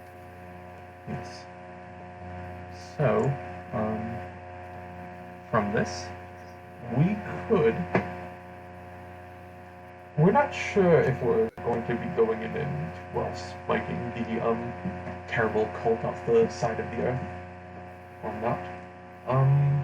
Quite frankly, I'm impartial to whether they're, horrendously nice or not. But if we do end up wanting to take a more diplomatic and friendly sword-sheathed approach, then we could perhaps get in well with telling them that we've recently cleared out a infestation of harpies in an old place they used to own. That could be an in for us. I don't want them coming after you for some jewelry if they see it, assuming they're less than friendly, he says, Mhm. offering to hold on to the gems. Oh, that's cute. No, they'll stay in my bag.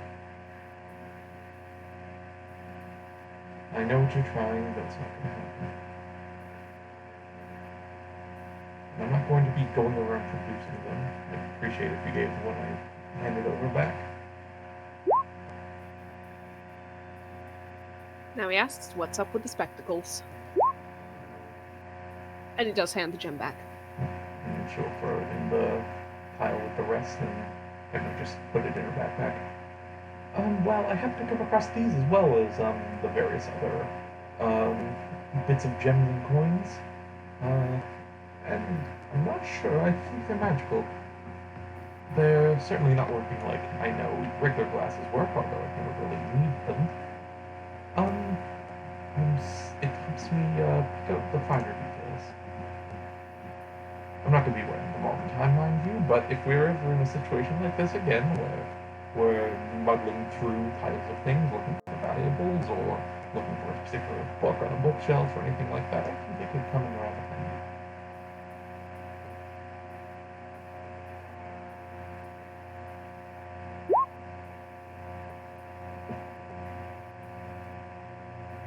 And she kind of like gives a glance like, no, I'm not giving the magical glasses to you for reading glasses.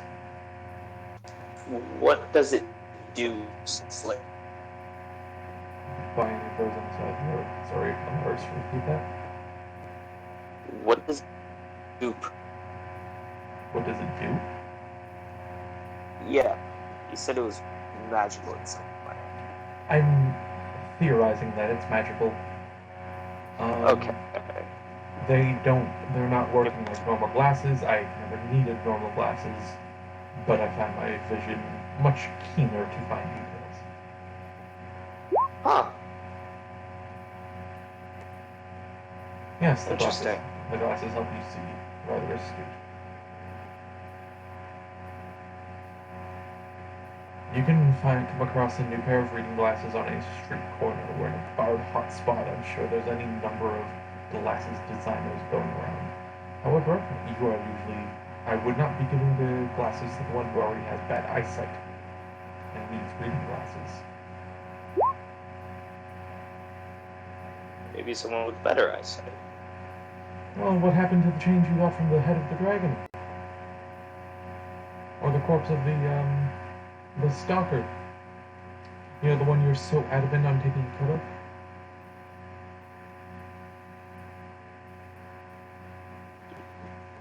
Me or Kane? No. Kane is typing, I'm so sorry. Kane is saying Yeah. purchase them with the pockets change he's got. That's exactly what glasses are meant for, also I never got the gold. Elaris is still holding on to it. Well, that seems like a problem you have with Alaris and not with me. As well, I mean to say that regular glasses, yes, that's what you're for, and I'm recommending you get some regular glasses. These are not regular glasses. These are magical glasses for magical folk such as myself, and the more mundane like you can, well, go with the mundane spectacles.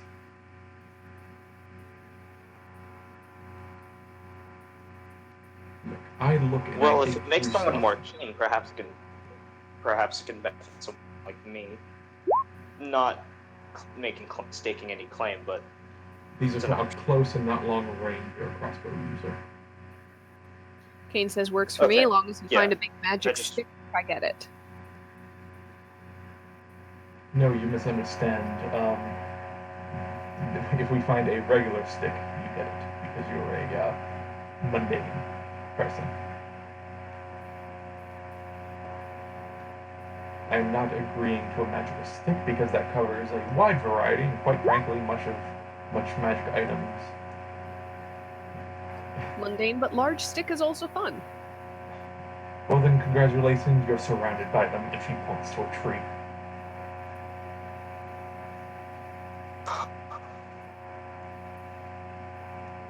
I think we should go much longer.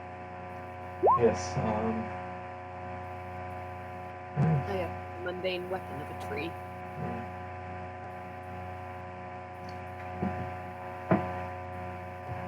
Well then, I think we found all we can here. We have Corpses in tow to sell when we get back. Don't worry, dear brother, you'll get your blasted cut from your transport.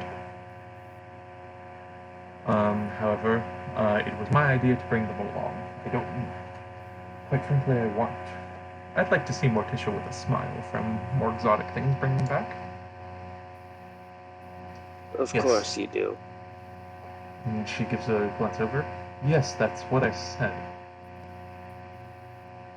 What's your point? Yeah, Alaris looks away and yeah, okay. It's like there's like a hint of smugness of like a dad finding out that his daughter is dating someone or something. Just, okay. Like the daughter's like denying it. It's like, oh, okay. I'm gonna real quick. Being a bit of an asshole. I don't know exactly what you're implying, but if you've got something to say, say it. Oh no, I think it is.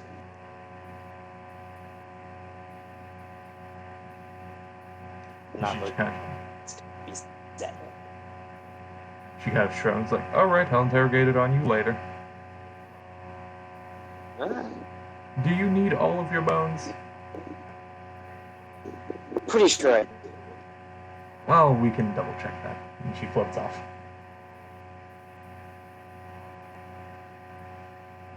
Kane says, "Speak your judgment, Solaris. No point harboring secret opinions here."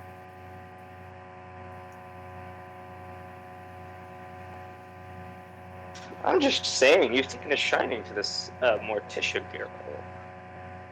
And she kind of glances over. Yes, I feel she's a more entertaining individual than some I've come across. Why? Yeah. What's your interest in the subject? Getting into people's business is usually my shtick. I appreciate not stepping on my toes on that. I understand that. It's just, you know, I've been around this before. I've been a part of this before. You've been around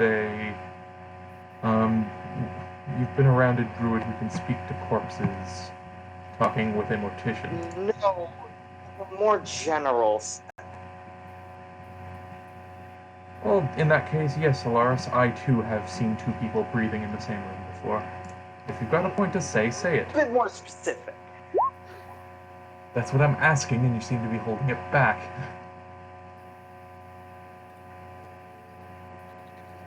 Spit out whatever's in your throat, or you'll find spiders in your bed tomorrow morning. Do you like Morticia in a romantic sense? Yes or no? It's a simple observation. I beg your pardon? Well, you've taken a shining to this woman, and you're intent on seeing her again and impressing her, right? In the field of corpses, of course. Oh, yes, and of course. Why would it just be? It's strictly business, of course, right? Look. She seems like a wonderful lady, but I would never be so forward as to do something like that when I first met her. Even consider. I'm just saying the feelings are there. I just see. Did you marry your wife on the first date? No, but Well, I knew I liked her from day one. Really? Yes, Count and she knew she would. your stars, you got lucky on that. My goodness.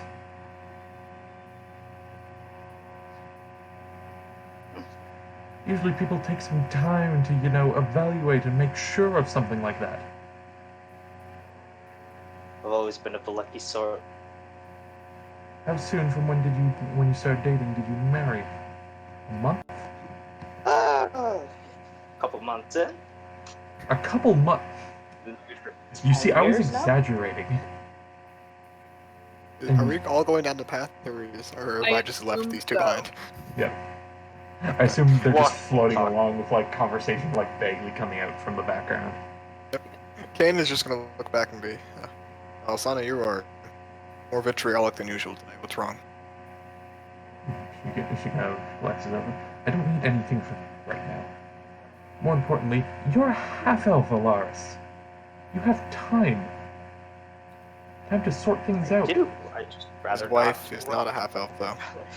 Yeah, take it slow. And she kind of glances over. Looks back. Life was short. It was in the moment. Her life is short, yours is longer. And one day I'll come to terms with that. Have you yet? No, not really. You're going to have I've to put it eventually. on. Out of character, what is Alaris's kid? Is he just human? Yeah, he's human. Yeah, in a technical sense, he is. He might have like a little bit of a point to some of the features, like ears, but not enough to. Yeah, maybe like quarter elf. Yeah, stat-wise, human. Also, I'll just glance like, how old are you, Alaris? Man doesn't usually get to age, but I am. Sorry, give me a second. Let me actually just pull up his age. Then I was like somewhere in the 30s, 40s.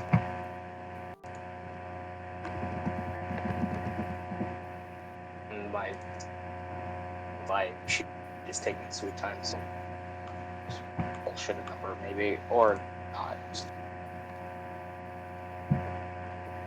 What the fuck is taking so long? I could look up on your sheet that I made on my thing. Hold on one second. Yes. I have you at 34 years old. Yes. Yeah, I have it marked down as 34. Aurora's around the same age. Yep, so she kept floating. 34 years old. Yes. My friend, you have a bit more to come to terms with than just your wife. Yes, I do. You'll be outliving Gage, you know? I understand that. Then you'll... And hopefully I'll come to terms with that one day. Then you'll understand, but you understand my wonder as to why you would jump into a relationship like that so quickly.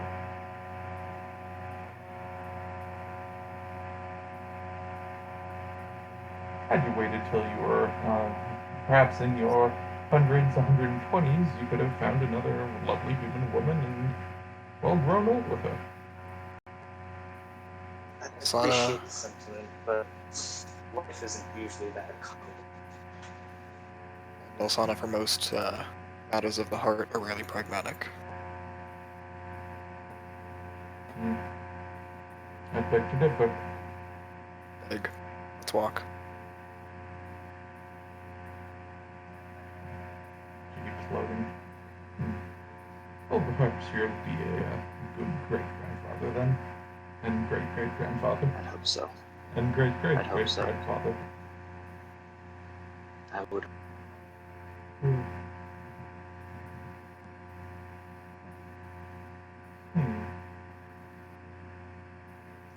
you... No, I don't want to make you sad. Not right now, we have a mission. There we go. You see anything interesting from there? She will float up again. And I assume they continue on their way. That you do. Go ahead and give me one more round of perception checks. As you continue onwards, I'll go ahead and roll one for Calda. 14. My guidance. You can. Heyo. Alaris and Alsana once again. 19 and 25.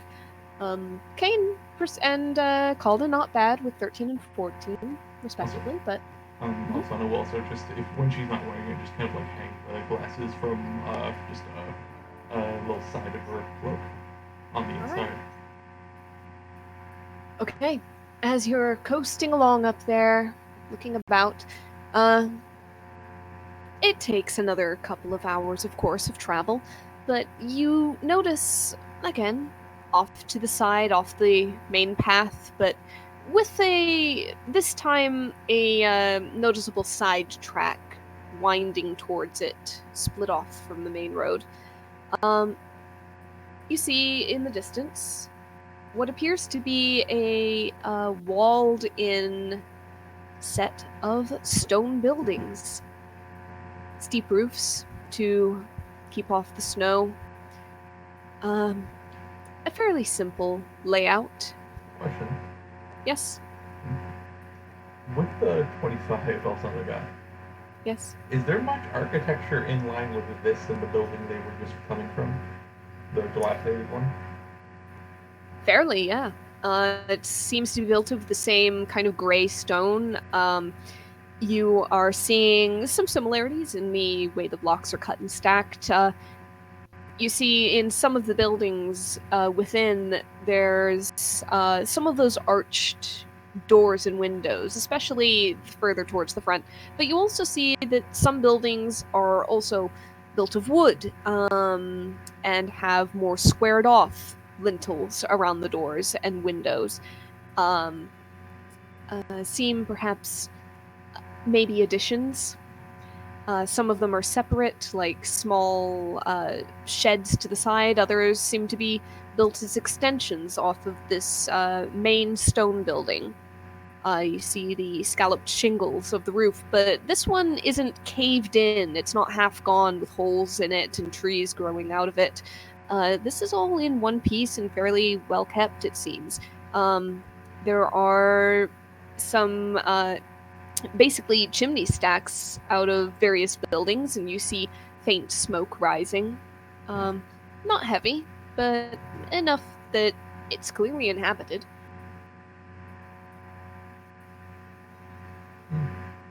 Alto. Yep. You don't see very much movement on the grounds. Like occasionally you might see with that number, even at a distance, you might see like little hints of movement, clothes flapping on a line in the unseasonably almost warm day outside. Little like shifts of movement as if somebody was passing in front of a window inside the building. Seems pretty calm and quiet, though. What's the main entrance look like, if any? Is there like a gates to the wall, or? Yeah, gates to the wall facing the road. They're large, big enough to let a couple carts out. Let's see, as I consult things. There doesn't seem to be anybody like sitting in front of the gates or standing to the sides or anything. You don't see any watchtowers like you saw around Soren or of any sort. How big is it compared to Soren? But the smaller, much smaller. It's a little bit more on the lines of Walton, but in a slightly closer space and with a large central building. And... I meant to say Walton, actually. Okay, comparable to Walton overall. Different, but yeah.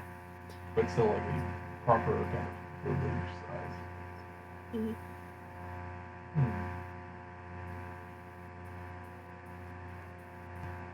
She'll kind of slow down. Well, I don't know about who, but quite frankly, I'm rather curious about this group of people. No one else wants to abide. They have some terrible secrets, and well, if they're doing horrible, evil things, we can stop them, and if they're just misunderstood, then I'd like to know. I agree. Furthermore, if we were to find some sellers for these gems that are mostly from, a long abandoned temple of or some sort of something, abandoned building at the same place. All 15 with this gold color have. We could sign these off as the eyes of the king of the dragons.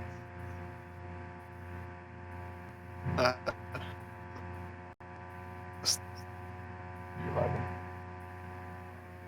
I think you mentioned before, just above. I think you mentioned something before. Oh, he's dead. Yeah.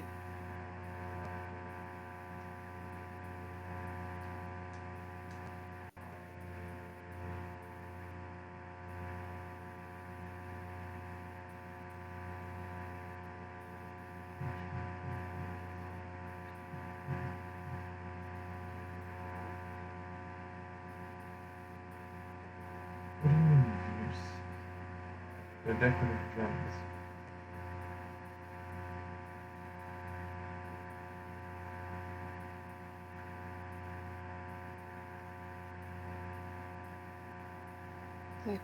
Typing. And for the sake of recording, the typing before was, I think you mentioned before, but let's assure the use of these gems before we sell it to a potential cult, please. Also, I don't think there's any potential here. It's a cult. It's a well-off society that doesn't interact with anyone else and probably has some radical religious ideas. It's a cult.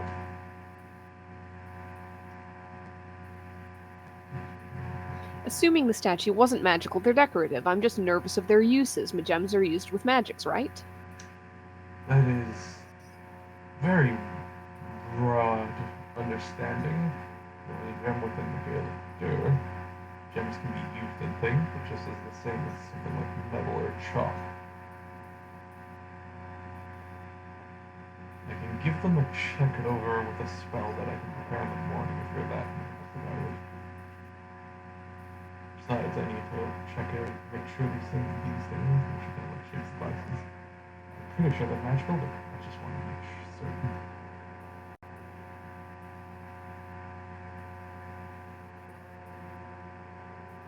I'll defer you your magic knowledge, but consider my concerns voiced.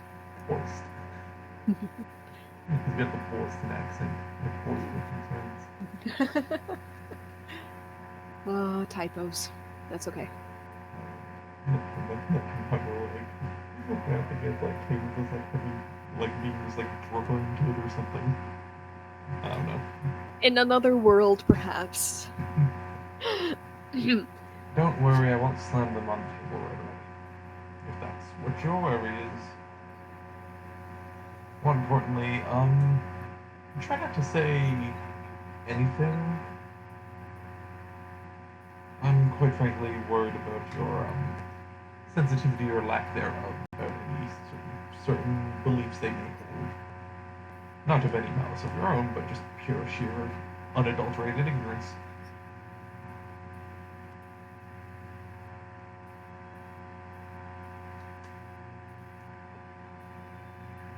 Actually, on that note, would Alsana know about any, like, kind of, like, religions or customs around, like, a kind of draconic cult, like, yonder?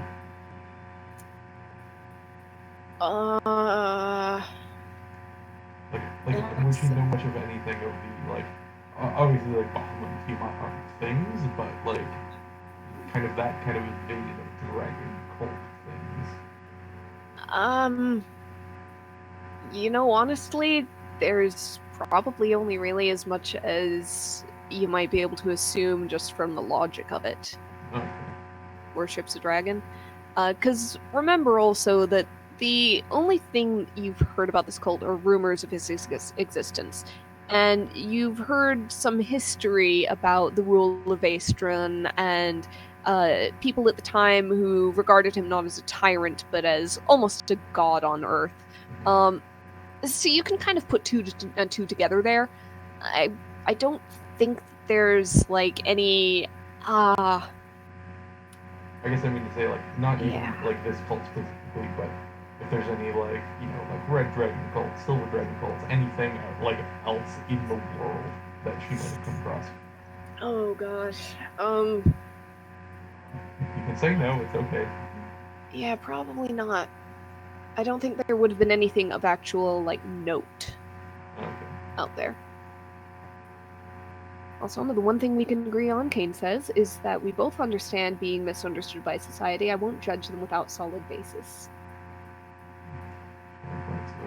Oh, don't worry, I'll fully judge them. I just won't act on it right away.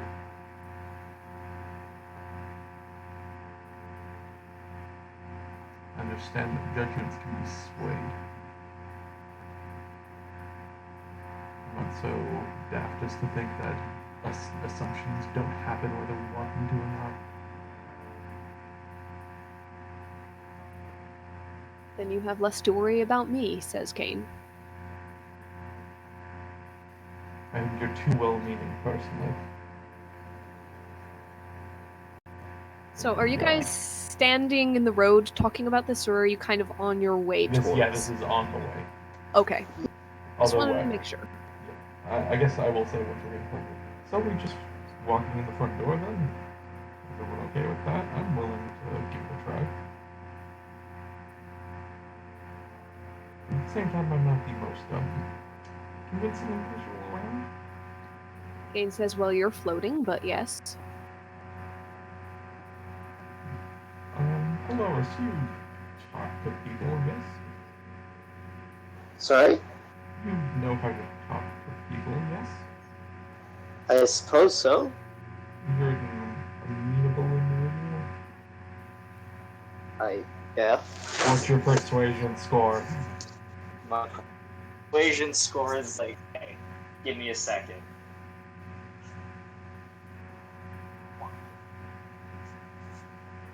My persuasion score is +7. Okay, there we go. So, maybe you want to take at least a bit of the lead on this. Sure, I suppose. Even if you... I can say things, but maybe have you back me up, because I'm not the, I've been told I can be off-putting. Yeah, I'll help you out.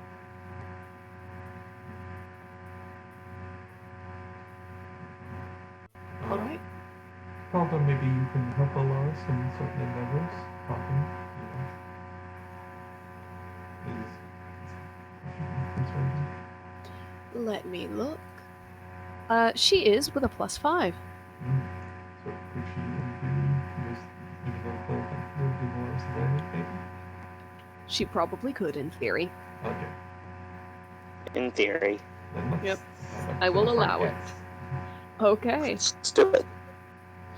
I head on up to the gates. Also, we'll kind of unfloat off the broom. Okay. Kind of doing the splish, splish, splish through the Oh, puddles. is this what you had to be doing this whole time? Ooh, must have been terrible. All right, but you go up to these tall, wide wooden gates. Nobody calls out. Nobody is there. I suppose we can knock. We could if we could shout to make ourselves a bit more known to the general public.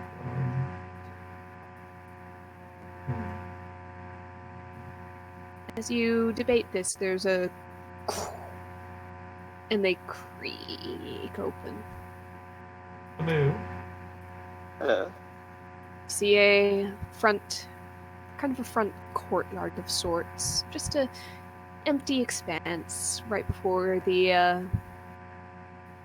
you see what's probably the main doors of the main building empty. Someone opened the door. Yeah. The door's opened. Huh. Huh. Interesting. We push the doors in a little more, peeking just a crack. They're fully open. They are standing Fully open. open. Yeah, the gates are fully open for you. And there's no one around. Nobody is around. You can do a quick perception check. Yeah, also I'm just gonna glance around and tap the side of her head. Yeah. Okay. Didn't demand a disadvantage, but I don't think that matters. Yeah, no, 9. And 23. Elaris, nothing. You'd think for a second there's this little flicker of movement. You look over, but it's some of that laundry on the line just around the corner that you see. Alsana, you look, and you're looking more towards the main building, and so you see this faint shift of light and shadow through one of the windows, as if somebody was there. Well, it seems there's some in the main building. So, let's keep your guard Shall we say up hi? now. This isn't exactly a, House. if they wanted to stay cut off from the rest of the world, I can see that, but they would tell us to go away. This is bleeding. Sure. Alright. She'll kind of like Oh, slowly there's- sit back on the broom. Yeah. Mm-hmm. Slowly step. Yep. You step forward into the courtyard. It's maybe 30 feet across. It's not going to take long to get to the main doors. The main doors themselves, another set of double doors, not large enough as the gates were to let like a horse and cart or two through. But they are like two doors that meet in the middle, also made of wood set in the worked stone. And as you approach, by the time you're about halfway across the courtyard, those also part and creak open. You can see it kind of through the doors. It's dark inside. Dark vision helps, but there is a little disparity of bright light outside, dim inside, and causes you some difficulty. But you think you see a very like low, warm glow, as if controlled firelight. Maybe a fireplace, maybe a brazier, maybe some torches. Not quite close enough yet to tell. But the door stands open.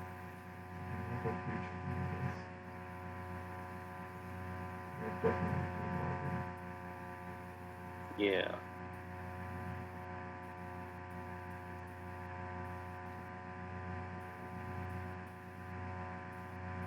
How high up is the window she saw between them? It's all one floor, basically. Single-story building. Oh, so it's... Okay. Can she kind of walk to the side? You can, yeah. You kind of peek inside if you want. You see... Are you going right up to and giving a look through the room? Or- She's going to kind of give a glance from afar and kind of slowly make her way up and maybe be a bit quiet if she can. Alright. If you want to, you can roll stealth. Guiding herself to do so. Okay. Alright, 15 plus. Kane is whispering to Alaris, want me to try to get people's attention. And a stealth of 18. I'd say hold off. Yeah. I'd say Alright. hold off. As Alsana kind of like slinks away, she's like, yes, maybe keep your mouth shut for now. Yep, you kind of glide along to the window, fairly certain that you're not being obvious in your approach. Peek inside, you see a dimly lit room. Kind of long, rectangular set of steps at the back, various windows lining it, so a couple rows of pillars. A low burning brazier, kind of further back in the room, but in the center. In terms of my brain cannot do words. Centered in terms of from the doors, which are centered on this side of the building. It's a straight line. Parallel? It's centered in that aspect, but further back in the room from where you're standing than the Aligned center of the room it would be. Basically, if you took a rectangular room and you drew a cross in it, but it wasn't a plus sign, it was the crossbar was moved up a little, then the brazier would be on that cross point. Okay. Okay. Yep. So as you're looking in, though, you're not really seeing anybody else, any more movement. It seems to just be quiet.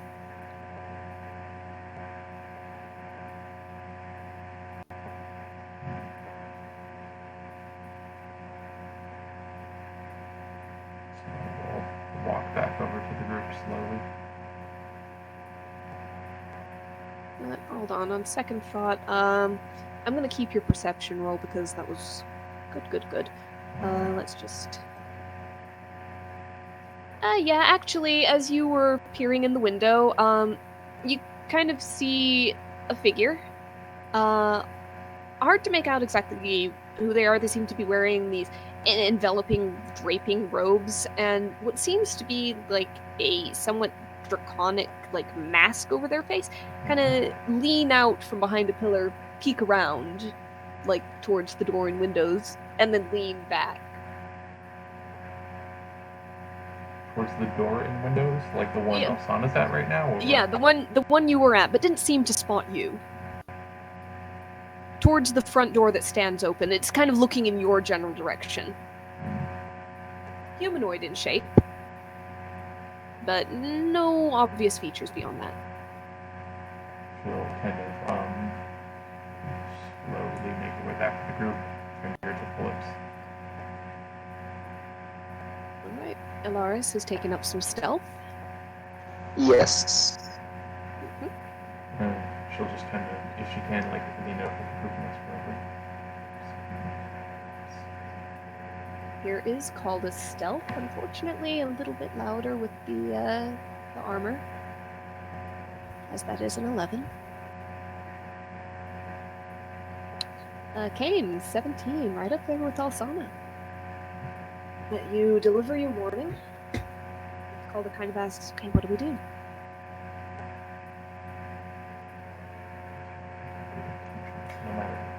Yeah, speak up for the sake of the recording. Yep. I know you're Yes, whispering. Alright, stage whisper. They can't have good intentions. I don't believe it. There's a number of things any sane person would be doing before this. If they mean well, but they're not right in the head, then, well, we can't do much anyways. So, I say we each walk in, weapon on side, ready for whatever they're about to do or start. There's the behind the pillar just to the, which side does it go to? To the right. To the right. There's one behind the pillar to the right. We could either immediately call them out and ask them to give up whatever shroud they're going for, or I could light that pillar on fire.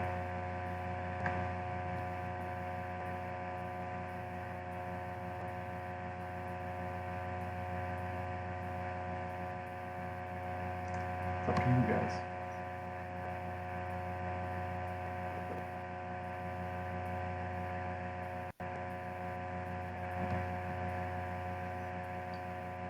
Well, things went I think friendly intentions are gone at this point.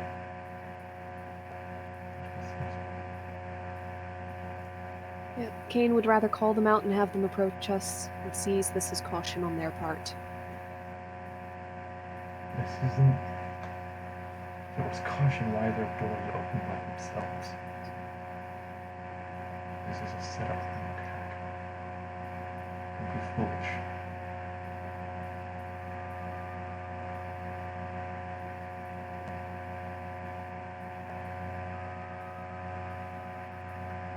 Alright, so you guys are kind of lingering in the courtyard talking this over.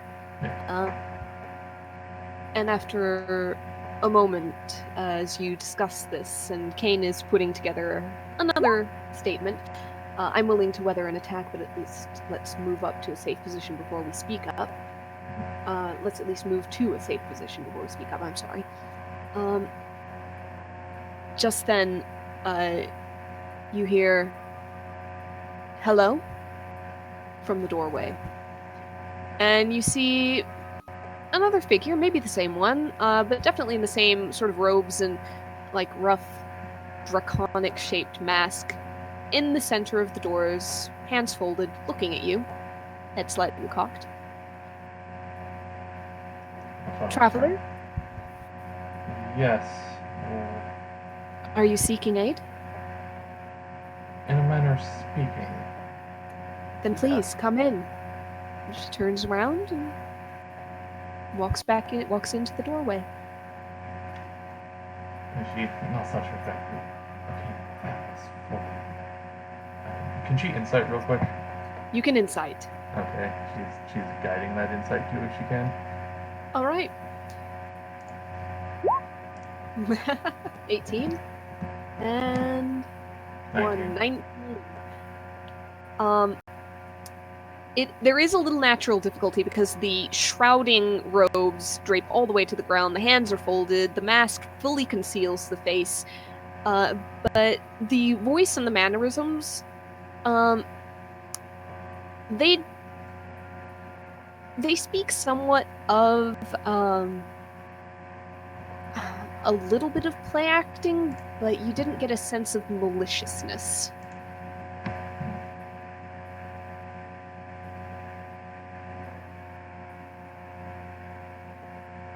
Something's not right.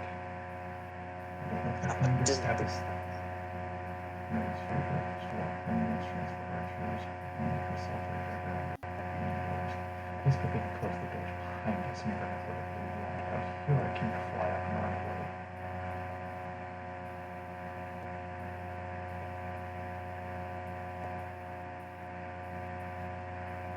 Kane, I've yet to meet a door I can't break down. Yes, and remember the part where your money's in Yeah. and don't know anything about magic. They're a dragon cult. Dragons are known for magical beings.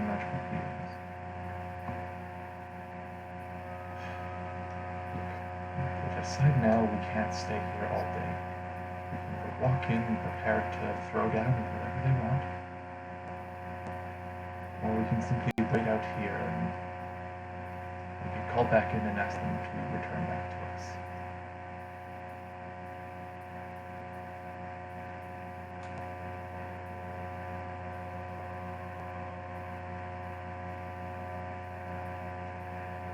I'm willing to walk in prepared, says Kane. Everyone's intentions will be clear and we can move on from there. Alright, but I swear if you take it, not just a single thing they say, you can take it at face value. Act like you're dealing with something from the Feywild. Do not openly agree to anything. Simply be polite. But do not ask for anything. Take any food. Let's go. And Alsana will kind of put a hand out for Kane to walk in. Kane says, "Have you met me? Polite is my thing. Let me take point." And presumably, he then does, as you have gestured for him to go in. Yeah, Alaris is gonna go with Kane and make sure. So 2 by 2. Calda will stay close. Okay, Calda by Alsana. And maybe Calda closer to the back. All right. You head Alaris inside. has a higher persuasion. Okay. And that's would lead deception. Yeah. Calda has more HP. If we're right beside each other, they can just walk and take 5 more feet to attack wherever they want. You head inside. Alaris is going at the front. We're doing it. Okay. Head into the dim interior. Your eyes adjust fairly quickly. You see the one robed figure waiting by one of the closer pillars, just in front of it, hands folded. Nods to you and looks towards the brazier. Which pillar? Yes. Nearest one, let's say on the right-hand side. Okay. She'll just look in. She'll wait and see if anyone else says anything first. All right. You guys are kind of walking forward, even if it's at a slow pace, I'm assuming. Unless Okay, you then. want to say that you stop and huddle in the doorway. No. Then, okay, walking in also, I'll go. So is that you behind the pillar earlier, or is that one of your compatriots? She kind of tilts her head. It depends. I don't know if you saw me or not. The right pillar, this one right here. Well, yes, that would be me. I have good eyes. You must. You're normally much better about that. Regardless, you don't want to speak to me, you want to speak to our leader. And she gestures for you to go onward. You seem rather welcoming. You try to be, to those who deserve it. Be honest, and you'll be able to prove yourself and hopefully get what you came for. If I could have a simple question. Are you dedicated to the old king? Well, I'd say I'm dedicated more to an idea. Please. She just nods onward. Might I ask your leader's name or title? Says Kane. Her name is Vizera. We'll meet her. Does that mean prop any thoughts or ideas on Sunset at all? Ever heard it? Not really. Mm. You can make a quick little, history check if you want. Guidance, of course, if you'd like. 26 plus 1, 27. It's draconic in origin. Dragonborn type name. Feminine. Can she put it? You- Could she put together any vague meaning to the name? Probably not without knowing a lot of. Well, you don't know draconic itself. Tell you what, there is no history attached to this name aside from the fact that you recognize its language of origin. Okay. I'm so sorry you wasted a natural 20 on that. That's fine. I just wondering if it's any I don't know. No, there I is don't know no. Italian or Arabic, but I know where some names are from. Fair enough. If there's a meaning attached to it, it's probably something really vague and general, and not really something focused on, green dragon cult leader. Yep, fair enough. You know, It seems like a natural name, not a chosen name. it's a natural name, yes. Okay. You just walked in and were told that the leader's name is, Jessica. I don't know. Yeah, Jessica. And maybe you know a little bit about the history of the name Jessica, but it's not like, I don't know. Okay.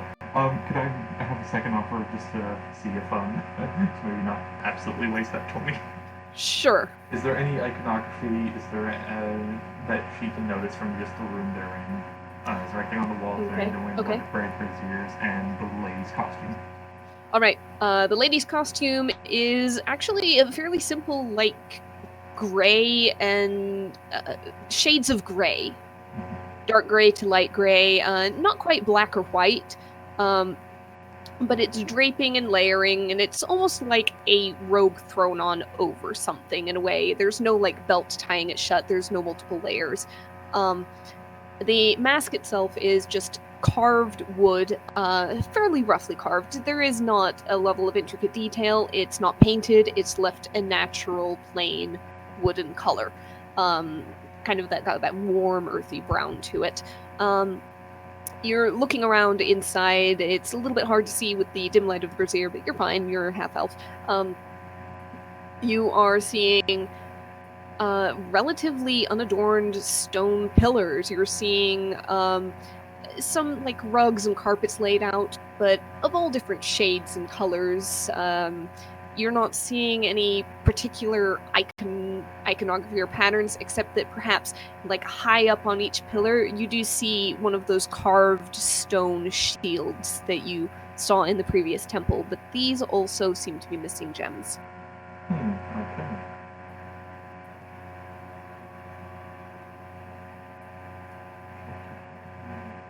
It is their all the architecture is in line with the bits and pieces from the last one. Yeah. There's basically no doubt at this point. Yeah. This main central room has the same architectural style. Okay. Yeah. Okay. This might be a bit specific. Does this place seem as old as that other place, just more well maintained, or is it just a similar style? It seems about as old. Okay. This one has been lived in and the other one has not been. Yes. Well, quote unquote lived in. Okay. Kept up. Lived in by beings that would be interested in maintaining the integrity of the building. Okay. You know, you're looking up, you're seeing the same peaked, a roof with the rafters. Yeah. Oh, The same pillars down the walls. Yes. Okay. Last thing, retroactively, were there any large boulders out in the front entrance? No. Okay. It was a empty, there's probably gravel underneath the snow that's melting. I'm just gonna say, as a side note, she's just been keeping an eye out for those kinds of things. Alright. Rocks or boulders or statues that seem like they have very well articulated joints, anything like that. Yeah. No statues in this room. No boulders either. Yeah, just as a You can, blanket. yes, She's as a keeping blanket, that. yes. Thought I'd just let you know in this one, though. Yeah. All right. You continue walking kind of forward towards where the brazier is. You get about halfway to it, and suddenly the fire inside it flares up in this dramatic show of smoke and light. And as the fire simmers down, you see standing behind it now, just opposite the brazier from you, a much taller, somewhat more broadly built figure in the same gray robes and a similar, roughly carved draconic mask. Though this one seems a little bit longer in the snout, maybe to accommodate a little bit more Actual of that, dragonborn. maybe a little bit. And you hear a loud voice boom out, "Halt! Comers to the keepers of ancient knowledge, state your names and your purpose here." Alsana stifles a giggle. Very appropriately, because it was said exactly in that overdramatic tone. Sorry, what was the name we were given? You were given Vizera. Vezera.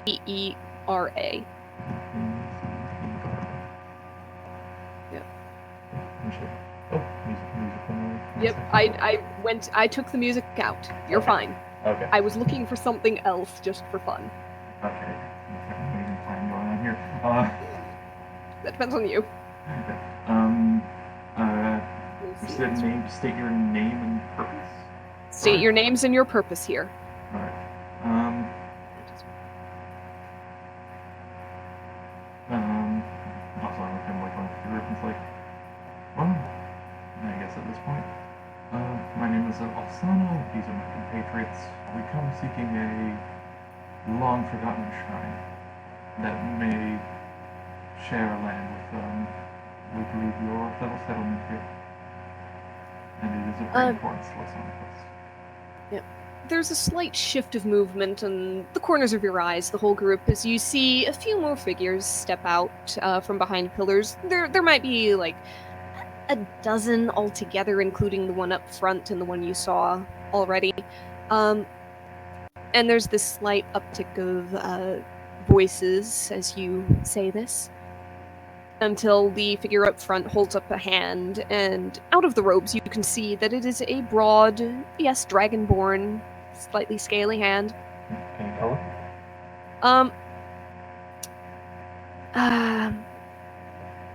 Let's say that this one is, it kind of has one of those tinges of color. It's not pure bright chroma, but there's a little tinge of blue to it. Alright. And she says, "Our home has many blessings. What is this shrine you speak of?" Well, And there's this little cough off to the side. One of the figures steps forward. Sorry to interrupt. Excuse me. Did you say your name was Alsana? she pauses and goes, yes. Oh, Recognize the voice? Alsana Kirkland? Roll a quick intelligence check for memory. And Kane can do the same intelligence check. 11. 13. It's familiar. It's pulling at the back of your mind. You've heard this before, you think, but it's just a voice. And then she steps forward as you say correct to Alsana Kirkland and removes a mask, and you hear a little hiss from the leader up front. "Adelaide, what are you doing?" And you see the familiar face, somewhat aged. You haven't seen her in years. Of Adelaide Kirkland.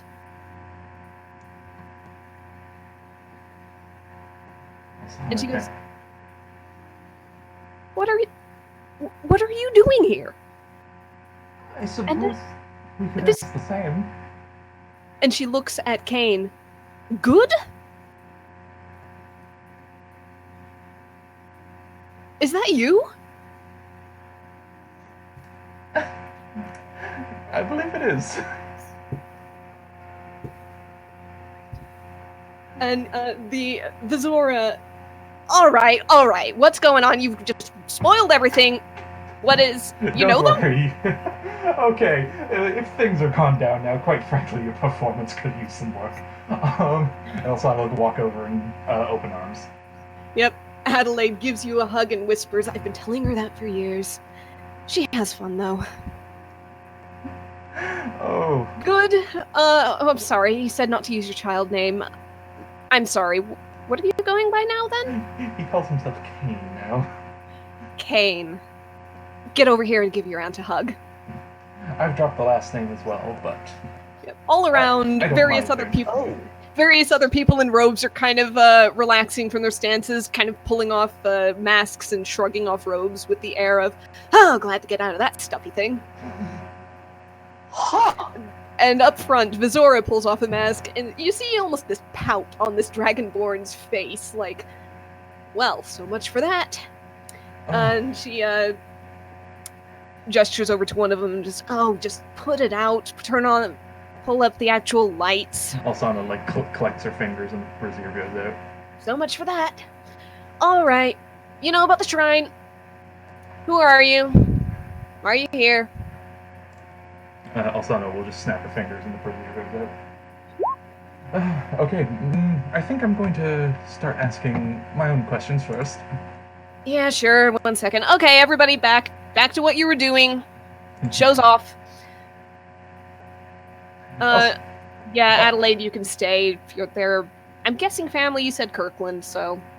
And Adelaide introduces you briefly as niece and nephew. Mhm. And Alaris is asking, what is going on? This is our auntie. Oh, you have an aunt cult. Well, I didn't. I'm learning this about the same time as you. Oh god, it starts. I'm sorry, it was deserved for just a moment. Do you have any more family members that we're suddenly meeting that I should know about? Oh, speaking of which, Auntie, you won't believe it. We found one. I'm sorry, you found a what? A scrap that a certain father left along the side of the road. Oh in the dear. Form of a son. Oh dear. Yes. Well, is he okay? Is he, He's a bright boy. He's a bright boy. Honestly, lives over by in Lyre. Set to become a bard. It seems it's genetic, unfortunately, but I think he's set to be much better. Grew up with a mother and a father. That's good. Okay, but All right. but much more importantly, what do you know about the shrine? And why are you here? Well, And do you worship the old Green King? What is the deal with this cult? okay, no. The cult is a cover. All right. Okay. Vizera kind of grumbles over on the side. Are like, you a threshold too? And she gives you, Adelaide gives you a look and says, well, yeah. I'm Did they guessing not- that's how they- you know? Did they not send word? They said somebody'd been along, but they were really vague about timeline and all that, and we can't just assume everybody who comes through the doors is, Look you know, at them. me. You see my They could give you a description. You would know it. Yeah. Yeah, they kind of didn't. All right. Oh, then. Okay, we're one shrine down so far, and we're here for this one. Well, keeps it simple. And Vizera says, usually we have people who just need a little boost, just a little health, a little healing, something like that the shrine can provide. A little extra luck or strength or whatever. Just little things, not full moon things. They have to do some little task to prove themselves, and she puts air quotes around that. We go easy on them if they really need it or they aren't as capable otherwise, but tends to discourage people from just kind of, I don't know, trouncing through whenever they please. Threshold is kind of busy for that reason. We Also, try to it's kind keep of the in the middle tribes of the map, quiet. but, you know. Oh, that helps. Regardless, we, Threshold actually cleared out the last cultists, God, centuries ago. Then we just kind of, took up the place and, kind of kept the story going, but... Okay, also, they didn't tell us about you. They let us know the location was known and nothing more. Sent us in a vague direction. We had a mark on a map, not the fact that it's under the cover of a cult. Yeah. Did you talk to Claddy? Yes, I talked to Claddy. That would probably be why. Alsana, I'm sorry, you cannot blame anyone anywhere for being vague and enjoying.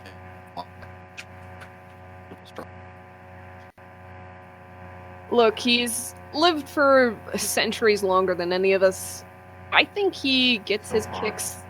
I think he gets his own kicks the way that, well, frankly, we kind of do here. Puts on a little show. Also, I really think he's got a different sense of time and difficulty. Yes, but... Kane, you have a slight point, but when I do things, the fate of the world doesn't rest on it. That's what you think. Auntie Adelaide, I'm flattered.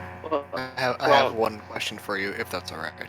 Oh, sure. I'm gonna toss her a coin and pull a can out of my bag. Can you still do it?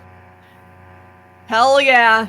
And she flips the coin up in the air, spins around, kicks it right into the can. He nods, then goes, alright, now give me a hug. I already did, and then she pulls you into a hug and just these very firm slaps on the back. Well, alright, says Vizera. I suppose you'll be staying with us for a little while. We can at least get you rooms for the night, dinner. You're gonna have to pardon the mess. We're doing a little bit of reconstruction in one of the wings. Gotta expand a little bit, do some repair work.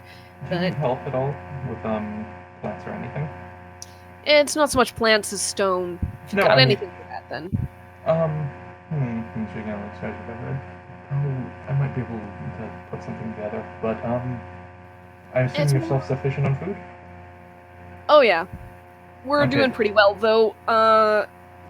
Kind of the, if you're up for it, the prove yourself quest I was thinking of, given that you looked like, well, a bunch of adventurers coming through, would have been, well, we can't do everything here. So sometimes we get supplies in with this merchant who's kinda in on us. Real good guy. The name? Oh yeah, Harbeck. Rumnaheim. He was supposed to be by the other day, but we don't know if maybe he holed himself up somewhere with the snow. He's not shown up, and he's behind schedule. He usually isn't. We were just gonna see if you could, like, scout out along the road and see where he's been. Well, I happen to come across this since we last saw you, and she spins the broom and then hops on and floats up. Right. Yeah, if you want to do that, I mean, you get access to the shrine either way, but it'd help.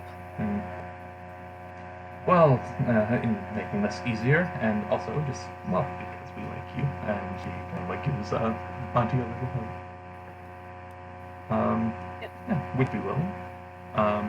Don't exactly, I mean, it's located and secure, we just need to wait at this point.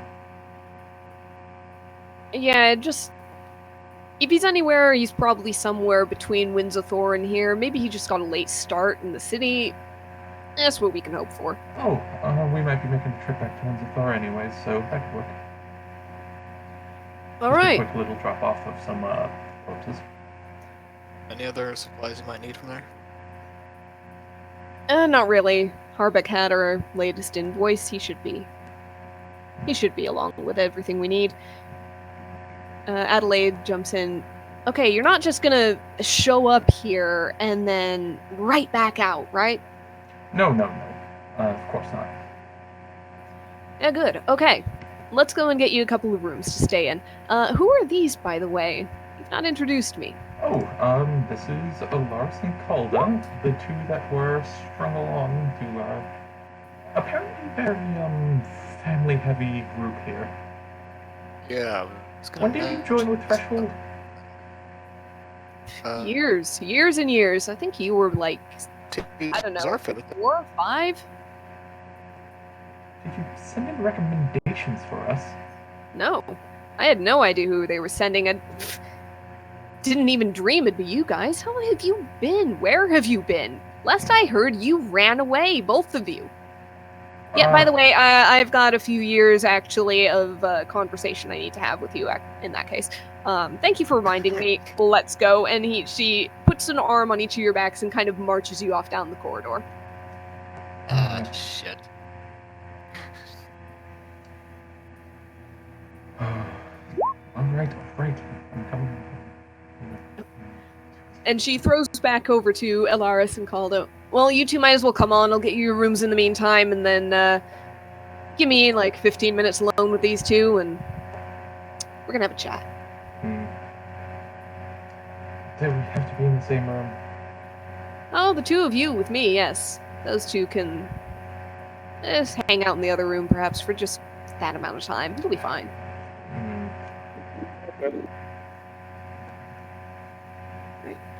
She takes you over to a couple of, like, dormitory-style rooms, fairly small, almost... They're not quite in rooms, a little bit more Spartan than that, but a couple of beds in each. Bedstands, a couple windows looking outwards. Sits Kane and Elsana down in one of the rooms. You can hear the faint sound, not too distant, but muffled by intervening walls of, like, stone shifting and voices and footsteps occasionally down the hall. As life seems to have resumed from its brief pause, brought on by visitors. Yep. So did we see basically everyone here, at the little meeting that was gathered? Is that all who live here, or? I mean, more or less. We had a few outside, in some of the other buildings who, well, we don't need everybody for our little lightened shadow show, but that was most of us, yeah. We're a pretty small group. Seriously, invest in a bit more better effects. We'll keep it in mind.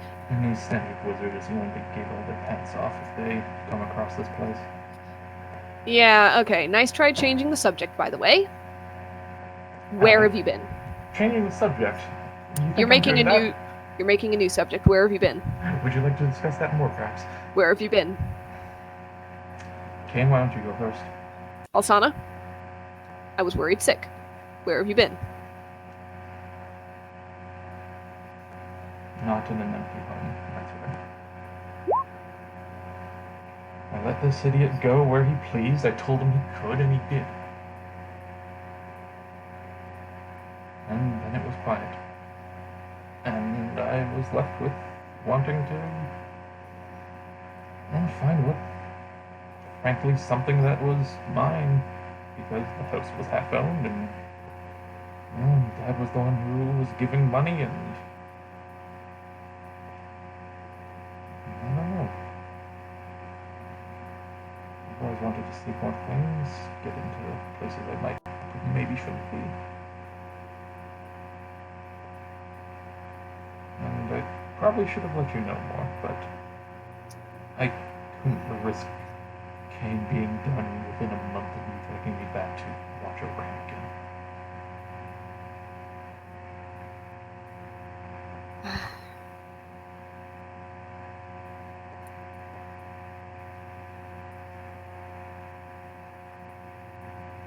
You really dropped the ball on you kids, huh?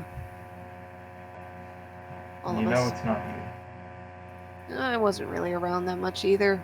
Too busy traveling around and doing work for Threshold, going on my own little adventures. Well, I mean, I don't blame you. I mean, I did it too. I guess it's we're in the even blood, now. huh? Yes, you, All right. You left me a bit high and dry, and and then I left you, so no hard feelings. Yeah, come here. Ruffles your hair. Kind of pulls at one of the beads. So when did this start? I did after I left, and well, I didn't really have much room for any back at the house, and I didn't really make many. But this was my friend. One of my friends had a few in her hair, and I caught my interest, and I bought a few, and then a few more, and felt like it'd be a waste if I didn't use them, and then they started felt like I kept wearing them, and I got used to it. Well, they look good on you. And as for you, and she turns over to Kane. Oh, please, yes, turn it to him. I love you too. I appreciate that. And how did you get so big? And also, whack across the side of the head. That's for running away in the first place. Did you roll before? She didn't hit that hard. She can control her hits. Aww.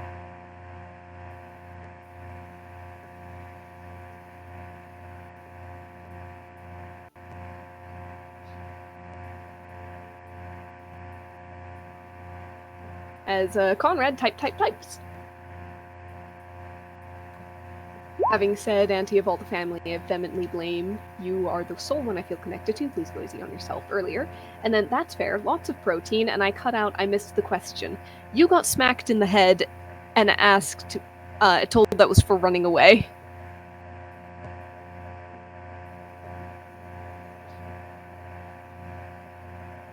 But all in all, she's happy you guys are safe and all grown up and apparently here and adventuring yourself. The smack well earned is our family connected naturally to Threshold. She kind of shrugs and bobbles her head. Threshold's not really like a family connection kind of thing usually. Okay, as far as I know, sure I'm the only one. Recommendations for us because look I am absolutely sure. Look, there's just okay. Are you about to tell me fate runs in our bloodlines? Not in our bloodlines, but Threshold, they guard more than just one world. All the planes and, well, they have to have many connections. Fate might run in their decisions. Look, did he give you the talk about balance in the world? I started off the talk myself. Yeah. Good things, bad things, neutral things all together. Sometimes. I started off asking if the scales were off. And if that's why we were called here. Called the Threshold, rather. It's probably more technically why it was specifically you guys chosen. You and your friends. It's complicated. I don't know everything about it, but apparently some people don't. It's not that they weigh more on the scales, they can just affect a little bit more. And it's not necessarily something you're born with. It's something that comes to happen. Some people can choose to affect more. Others are just uniquely positioned. Same weight, more momentum? Perhaps, a little bit of that. As for Kane's, if you tell me Dad runs around because they asked him to, I will have to rethink my whole life. At that, she says, no, as far as I know, Roy never had anything to do with Threshold. I don't think he could. They have standards, right? Yeah, pretty much.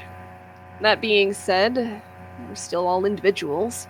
And while they try to keep standards, you can't control everybody, and they wouldn't. So, if somebody acts questionably, then, we'll bring it up. And sometimes people have been kicked out if they turn out to be, especially egregious about things. Is there any particular stories? You don't have to tell me right now, but you have to promise to tell me. Ancient stories, sometimes myths, the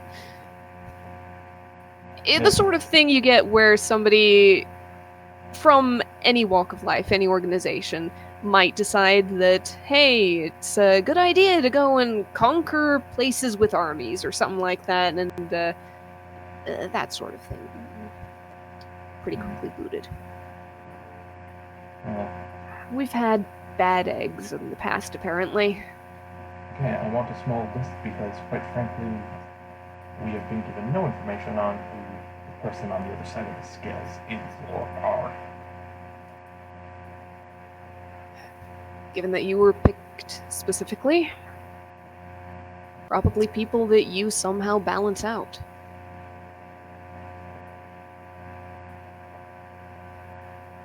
You should go like turn to like, what do you mean? I mean that there's weight and momentum, as you put it, but there's also... How do I put this? It's like balancing black and white and getting gray. There's shade. Not Oh, color exactly, but... Gray robes, of course. Well, yeah. I should have put that together. Why wouldn't there have been green? Most people don't notice. I should have. They see cult, they hear cult, they see dragon mask, and they happily go along from there. But yeah, the Emerald Aegis did used to run this place. They used to own it. They were potential problems for balance, wanting dragons to return and rule and all of that complete rot. But yeah, looked into it, cleared him out, and been sitting in since. Did you have any hand in that? Alsana, how old do you think I am? I don't know. No, they were kicked out well over 100 years ago. Considering the fact that you've been taking up the mantle of the cult, you can't really know when they were done with and when you decided to take their place. Well, the Order took their place, really. Well, broadly speaking, they really just moved in. Put up a bit of a smokescreen. The shrines aren't supposed to be common knowledge, but as any place of power might happen to do, you get people who might wander through, who might notice something a little bit special, a little bit powerful, and next thing you know, word spreads and people start making pilgrimages, and then anybody who's done enough research, heard the right stories, starts putting pieces together and maybe takes advantage. You should have pauses like, so no one should know about them? Not no one. Again, people know the one at Threshold exists. They know that this place, these people, this quote-unquote cult, can be helpful. Purely hypothetically, if there was one that was, for the most part, unknown, and one of our groups, who I'm not going to name, happened to another person know of its location.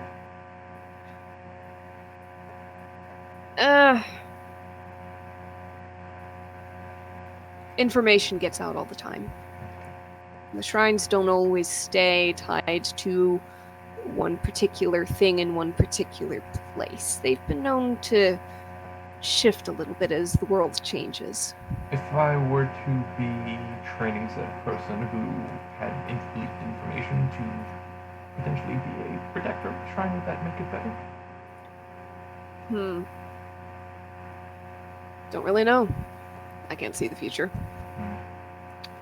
So, better or worse, who can say? It's happened.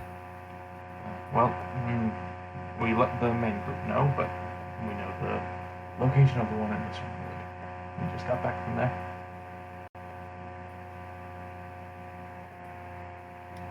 Well, again, what's done is done. Is there anything else you needed to know? Or wanted to know, really? Everything. But you can tell me that about everything you've done, everywhere you've been, over dinner. Plenty of time before then. Want to come see the shrine?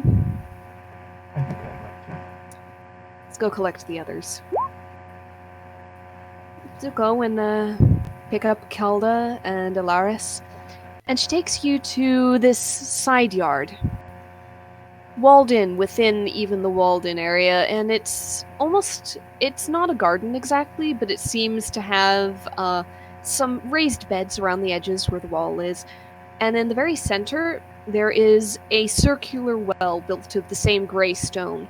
And just beyond that well, there is a much larger, rougher, more natural standing stone.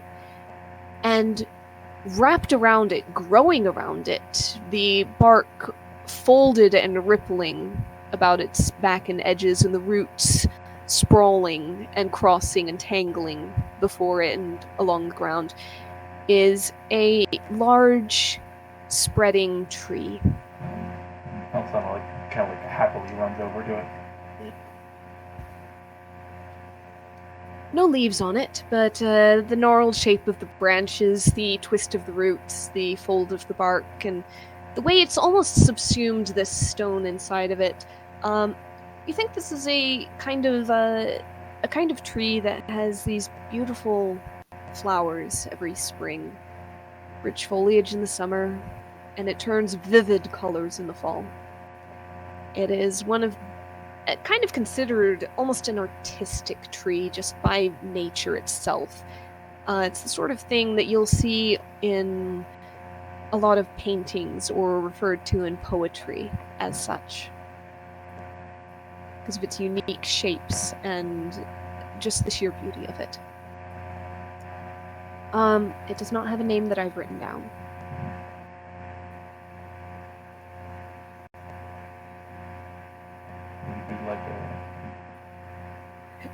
You do not. The fact that it's painted a lot. Yeah, you do not want to know the first name that popped in my head. Actually, I'm going to share it anyway. It's the poetry. It's the poetry. I'm sorry, it's not actually. Ariel, I appreciate you as a person, but I fucking hate you sometimes. I'm so glad that was said clearly. You could be like a brushwork birch or something. Yeah. You're gone. You're gone again. Seafood. Yeah. It could be something like the painter's tree, the brushwork birch, if you'd like. That could work. The paint tree, yeah. Brushwork birch. All right. So you see the poetry standing there. Stop. This will never be escaped. It's what people call it, and Elsana hates it. Yep, and it's still bare of leaves and flowers. It hasn't even grown buds yet. But the twist of the branches and the way they hang over almost the entirety of the garden is in itself still beautiful. Cutting across and framing the sky between them. So it just kind of like runs her hand down the tree. Like, I'm going to talk to this thing. I would. Alright. You stand there and you just admire this shrine, and you feel the very faint thrum of otherworldly power that you felt in other shrines in the past. Not strong, halfway as it is between full moon, but present. And that's where we're gonna end the session, unless you've got one more thing. She'll just kind of float up to one of the branches and just tap it and make one little bud bloom. Alright. One bud unfolds. And you see the little yellow flower with the orange center. Walk down, pick it, stick it in your hand. Alright, and that's where we're gonna go ahead and end it. Alright. Whenever you find family where we're going to be pissed. Yeah, it was. I'd already planned for Adelaide to be here. I love it. I love it all. Spur of a moment. I love this. All right. Alsana's gonna have over food as well. Alsana's going to have a deep talk about the fact that they should absolutely not send threshold members here that are not informed, because my god, she almost burned down a house. Okay. By the way, called it that they were on our. Yep, you did. When did you call it? Yeah. Multiple times you said that they were going to be friendly. They should have. You should go in with friendly intentions. Okay, no. Well, no. Even last session, I said what and said we don't even know they aren't on our side and part of Threshold. I said that. It's in the chat. All right. Okay. Any questions, comments, or anything of the sort? Please continue, and let's find each and every family member at every shrine. Oh no, I agree. I'm just gonna be angry about everyone. God, they're just It can be four. It can be before. Yeah, It can just be like- after, but you need one family member per shrine. Yeah, all the Oh voice, my and his various brothers and sisters, half cousins that are just half related. I was It's just like expecting another. it's just always someone. I was also Another expecting. I had the half expectation of another character you were pulling out because it was a feminine voice, and you're just like,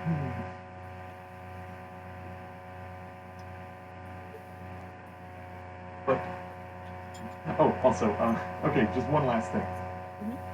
Osana will just throw out to Auntie that she is quote unquote making friends with Claddy's niece. Okay. Granddaughter, but yes. Is it granddaughter? Yes. It's called granddaughter, but she wasn't actually. I thought she wasn't actually her descendant. There's kind of a big question mark there. She calls granddaughter. Okay, yeah, fair enough then. Adoptive granddaughter. How do you spell Roy? R-H-O-Y. Basically, I'm just curious, does she know who Tokeni is? She might. Let's say she does, at least by reputation and rumor and so on. Oh, even better. Yes, for 10,000. You can want one swing. Okay. Is there anything else from anyone else? I think we're done. All right. All right. Till next time. Well then.